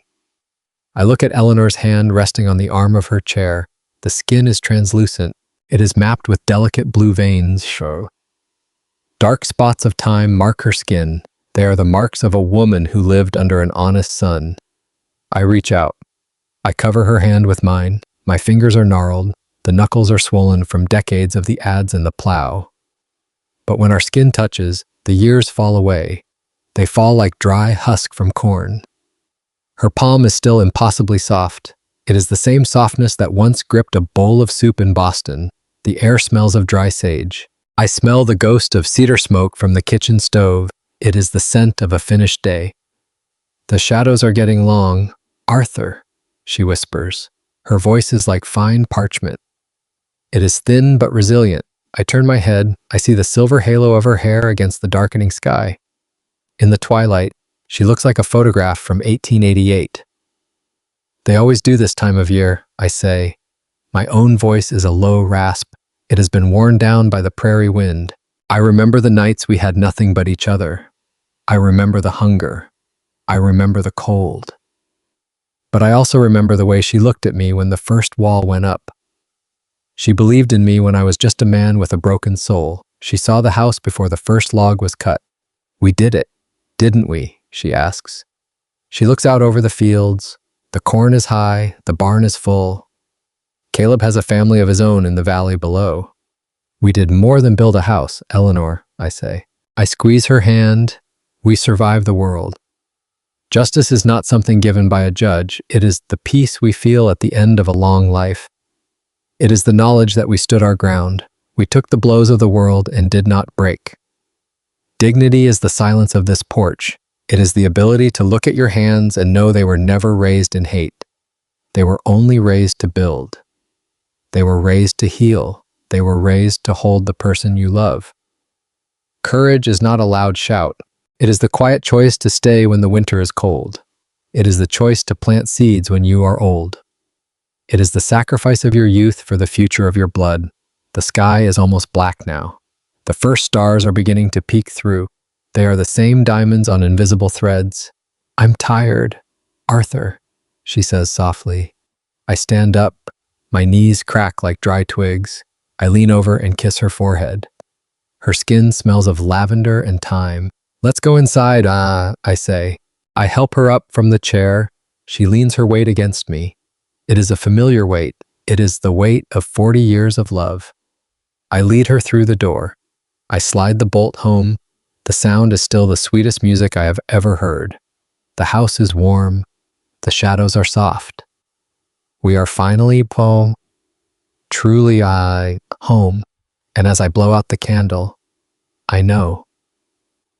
The story was always ours to write, and we wrote it well. The thread is finished, the needle is at rest, the prairie sleeps, and so will we. In the morning, the sun will rise again. It will shine on the logs I notched, it will shine on the land we tamed, and it will know that we were here. We were not ghosts, us. We were men and women of the earth, and that is enough. That is everything. I close my eyes so the darkness is not empty. It is a canvas. I see the Boston Eve again. The year was 1888. The great white hurricane. The sky didn't just snow, it fell. The world turned into a blind, screaming wall of ice. I remember the South End docks. I remember the coal dust freezing in my lungs. I see the white wall of the blizzard. I see her. Eleanor was a shadow against the frost. She had that hollow, hungry look in her eyes. It is a look you never forget. It is the look of a soul deciding whether to stay or let go. I remember the weight of the cold. It felt like iron soaking into our bones. It was a cold that didn't just chill. It claimed. I remember the vibration of my own voice. My throat was raw from the wind. I reached out. My hands were calloused. Even then, "You won't have to walk alone," I said. The words were a gamble. I was a man with nothing but a tool chest. I was a ghost in a city of machines. Boston was a monster of steam and gears. It chewed up men like me. It spat out the husks. I didn't know if I could keep such a vow. I was trying to protect a flame in a hurricane, but I was wrong about one thing. I thought the vow was for her. I realize now, as the rocking chair sways, it was for me. That promise anchored me to the earth. It gave a nameless carpenter a reason to defy the frost. Every log I notched for this house was a syllable of that vow. Every furrow I cut into this stubborn Montana dirt was a prayer kept. We were no longer just survivors. We were not the refuse of the Atlantic coast. We became the architects of a kingdom. It was a kingdom built on a single loaf of bread. It was stitched together by a patchwork quilt. It was defended with a Winchester and a stubborn heart. I look out toward the grain silo. The moon is a silver coin over the plains. I see a silhouette. A man is moving with a heavy, deliberate stride. It is Caleb. He walks like the earth belongs to him. He has his mother's quiet grace. He has my stubborn grip on the world. I watch him close the barn doors. The iron latches click. It is a sharp, honest sound. I taught him to respect that sound. A latch is a promise that the world stays outside, beside him. A smaller shadow skips. My grandson. He carries my name. He carries Eleanor's laugh. They are the harvest we didn't have to plant in the soil. They are the living proof. We didn't just endure the winter of our lives. We conquered it.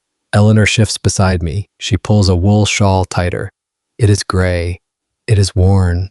It is beautiful. I remember when she spun that wool. It was the first winter in the territory, 1893. The year the banks failed. The year the panic broke the spirits of better men. The wind outside was a wolf, but inside us, I heard the loom. Clack, thud, clack. It was the sound of a woman refusing to let the wilderness win. It was the sound of dignity. She didn't ask for a handout. She made warmth out of nothing.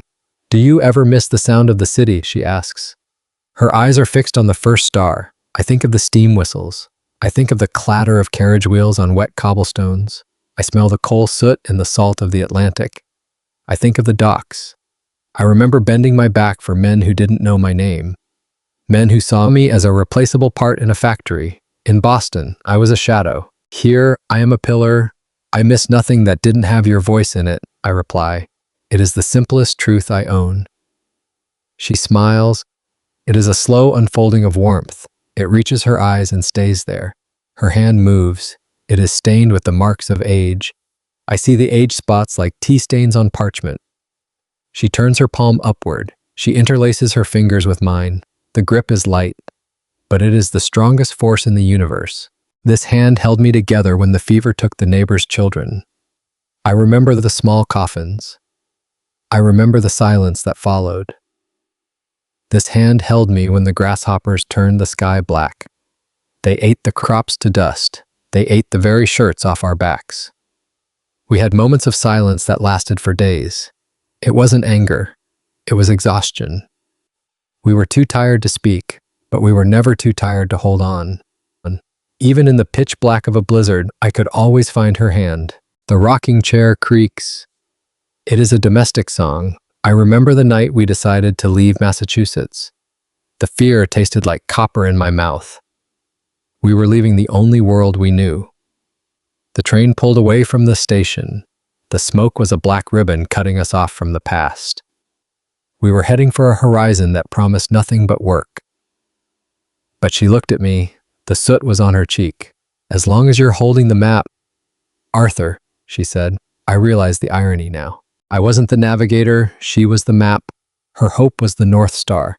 It kept me from drifting into the woods of despair. I look at the house behind us. The pine walls are solid. They glow with the soft light of a single lamp. This isn't just a building. It isn't just timber and mortar. It is a monument to the fact that we stayed. Human dignity is not found in wealth. It is found in the refusal to run when the ground gets hard.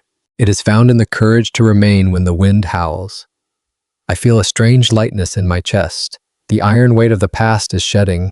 The memories of the South End docks are fading. The breadlines are just stories now. They are old scars. Scars don't ache. They just tell you where you've been. The porch is our sanctuary. These chairs are our thrones. We have earned this peace. It's a good life, Arthur, she says. Her head leans back against the wood I sanded until it was smooth as silk. It's the only one I'd take, I answer. I mean it. I would trade every gold coin in Boston for this one moment of silence. The crickets are louder now. They are a rhythmic sea of sound. The smell of damp earth rises from the garden. It mixes with the sharp scent of pine. I look at her profile. It is etched against the deep purple of the evening. She is beautiful. The young girl in the cloak in 1888 was a promise.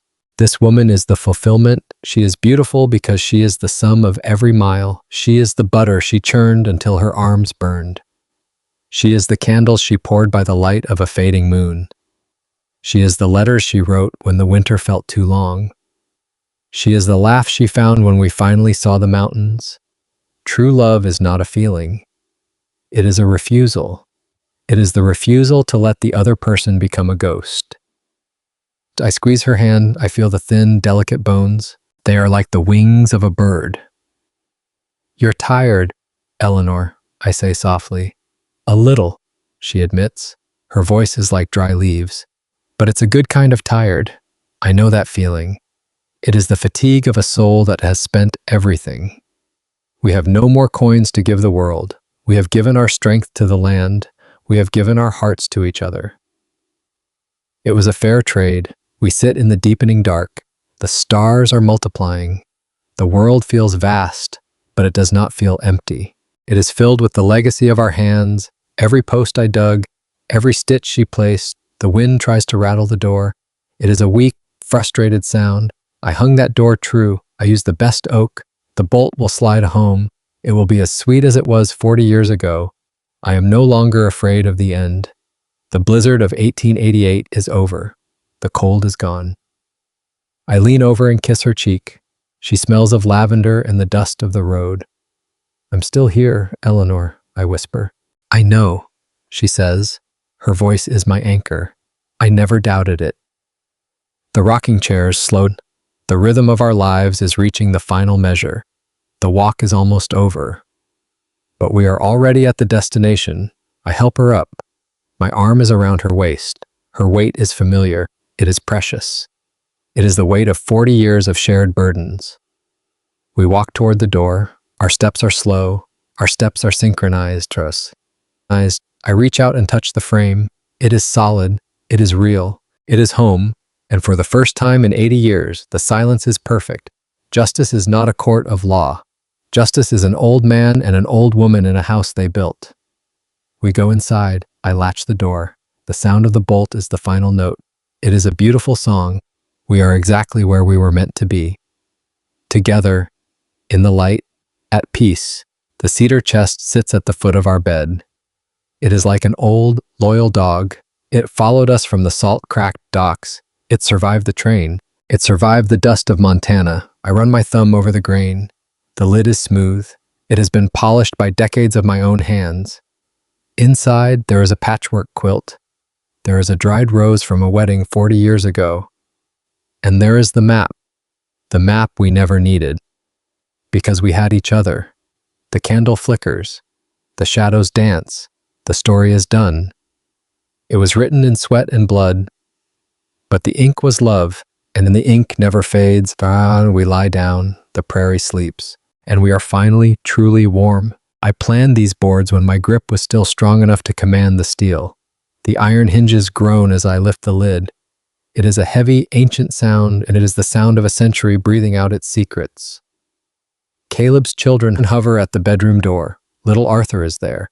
His eyes are wide and curious. Young Sarah holds her breath. She senses the sudden weight of the air. I beckon them closer with a slow, trembling wave. Come, I tell them. The floorboards creak under their light. Hurried footsteps. They expect to see gold coins or silver heirlooms. They think an old man who survived the frontier must have a hidden fortune. I reach into the cedar-scented dark. I pull out a small, pale square. It is a bar of soap. It is wrapped in yellowed waxed paper. It is hard as a river stone now. The scent of lavender is a ghost. It is thin and fleeting, but it is there. Your grandmother made this when we had nothing but a cold attic, I say. I hold it out for little Arthur to touch. His small fingers trace the rough edges of the lye. It wasn't just for washing, I whisper to him. It was the smell of dignity when the world tried to make us feel small. I remember the panic of 1893. The banks in the city slammed their doors. Men in fine suits were jumping from windows. We were living on cornmeal and prayer.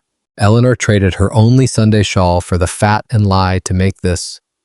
She wanted me to walk into the timber mills with a clean face. She knew that once a man loses his cleanliness, he loses his soul. This soap saved my spirit, I tell the boy. Next, I pull out a bundle of calico and denim scraps. They are jagged pieces. They are rough at the edges and faded by time. These are the leftovers from Eleanor's first patchwork quilt. I remember the way the needle used to bite into her thumb in the firelight. I remember our first terrible winter in Montana. The old ranchers compared it to the great die-up they had survived years earlier. The cattle froze where they stood. The wind cut through the cabin walls like a serrated knife. We had no blankets left. She stayed up until the oil lamp sputtered out. She sewed her own dresses into this quilt to keep Caleb warm. These are the pieces of a life we had to sew back together, I tell Sarah. I watch her run her hand over a scrap of blue flannel. We didn't have a whole cloth, so we made a life out of the fragments. We turned the holes in our pockets into a blanket. Finally, my fingers find the bottom of the chest. I pull out a single sheet of paper. It is folded into a tight, brittle square. The pencil lead has faded into a soft, silvery shadow. This is the letter Eleanor wrote when the fever was trying to take her. It was during the cholera outbreak that swept the valley. The doctors wouldn't come this far out. I sat by her bed for 3 days and 3 nights. I do not read the words aloud. Some truths are too sacred to be spoken to the wind. I only show them the shaky, frantic lines of her handwriting. It is the record of a woman fighting to stay for the sake of love. She wrote this in the dark, I say. My voice cracks like dry timber. She wrote it when she thought the end was coming. She didn't want me to be alone in the silence. I look from the paper to the children's faces. The light from the window catches the gold in their hair. They are quiet now. The restlessness of youth is stilled by the gravity of the relics. People will tell you that happiness is a full purse, I say. I lean forward. My gaze pins them to the spot. They will tell you it is the gold in the bank or the cattle on the hill. I shake my head slowly. They are wrong. Happiness is the person who stands in the doorway when the blizzard is screaming. It is the hand that finds yours when the world goes black. I look toward the rocking chair by the window. Eleanor is sitting there. She is bathed in the soft, amber glow of the morning. She does not speak. She does not need to. Her eyes are fixed on mine. They shimmer with a clarity that defies her years. In that look, I see the girl from the Boston snowdrift. I see the woman who sold her hair to buy us a train ticket west. I see the woman who endured every hard winter without losing her faith. We are the only two people on earth who know the true cost of these scraps. She nods once. It is a slow, graceful movement of her white-haired head. It is her silent blessing on the legacy I am handing down. I reach out and place the letter back into the chest. I lay the soap and the fabric on top of it. I tuck them in like sleeping children. The lid descends with a solid, final thud. The latch clicks home. Remember this, I tell the grandchildren. Wealth is what you have left when all the money is gone. They nod. Their faces are solemn and changed. They will carry this story into a century I will never see. I stand up. My knees pop with the familiar rhythm of old age. I walk toward the window. My steps are measured and slow. Eleanor reaches out her hand. Her skin is like parchment, but her grip is as steady as the mountain. I take her hand and sit beside her. The children slip out of the room. They leave us with the silence. It is a good silence. It is the silence of a house that has been well lived in. I look at the ring on her finger. The gold is worn thin as a wire. I look at the chest at our feet.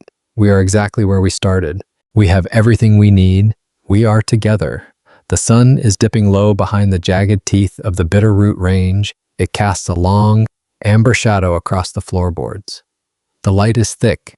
It is like honey poured over the dusty Montana earth. I watch the dust motes dance in the dying glow.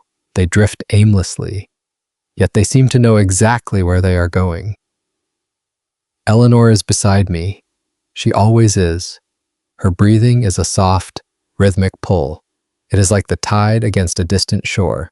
The wind carries the scent of dry grass and the cooling sage. It is the smell of life well earned. I look down at my hands. They rest heavy on the arms of the rocking chair. The knuckles are swollen. The skin is mapped with scars. Each one is a story I no longer need to tell. The hammer and the chisel have done their work. The wood is set. The house stands firm. I remember the weight of the Boston snow on my shoulders in 1888. It felt like the world was trying to bury me. I was 20 years old and had nothing but a hammer.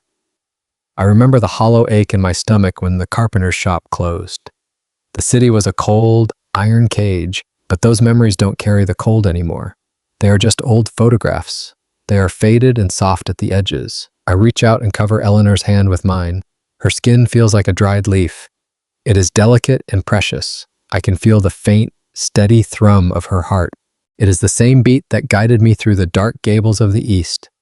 It is the same beat that paced the open terrors of the West. We have outlived the storms. We have outlived the hunger. We have even outlived the people who said we wouldn't last a season. There is a profound quiet in that realization. It isn't the silence of emptiness. It is the silence of victory. Justice is not something you find in a book. Justice is the right to sit on a porch you built with the woman you love. Courage is the strength to keep sewing when the thread is thin. Dignity is the soap in the attic. Sacrifice is the letter in the dark. I feel her fingers tighten around mine. She knows what I'm thinking. She has always known. We are the survivors of an era of iron and grit. We are the ghosts of the frontier, still breathing. The sky turns a deep, bruised purple. The first star appears over the ridge. It is the same star that led us here 80 years ago. It is constant. It is true. Just like her, just like us. I close my eyes. The rocking chair moves in a slow, steady arc, back and forth. The rhythm of a life coming to rest. The ink is love. The story is done. And we are finally, truly sighing, warm. The warmth isn't from the stove. It isn't from the sun. It is the heat of two souls that refuse to burn out. The mountains stand guard. The plains stretch out to meet the dark. We are home. We are whole. Everything is exactly as it should be. The latch is secure. The light is fading, but the love remains. It is the only thing that lasts. It is the only thing that was ever real. We sit in the gloaming, two old trees with tangled roots, waiting for the stars to take us. Peace, at last, peace. The silence is the heavy kind that comes after a long day of honest labor. It is the quiet of a craftsman placing his tools on a worn workbench. I look out at the barn I raised with Caleb's help.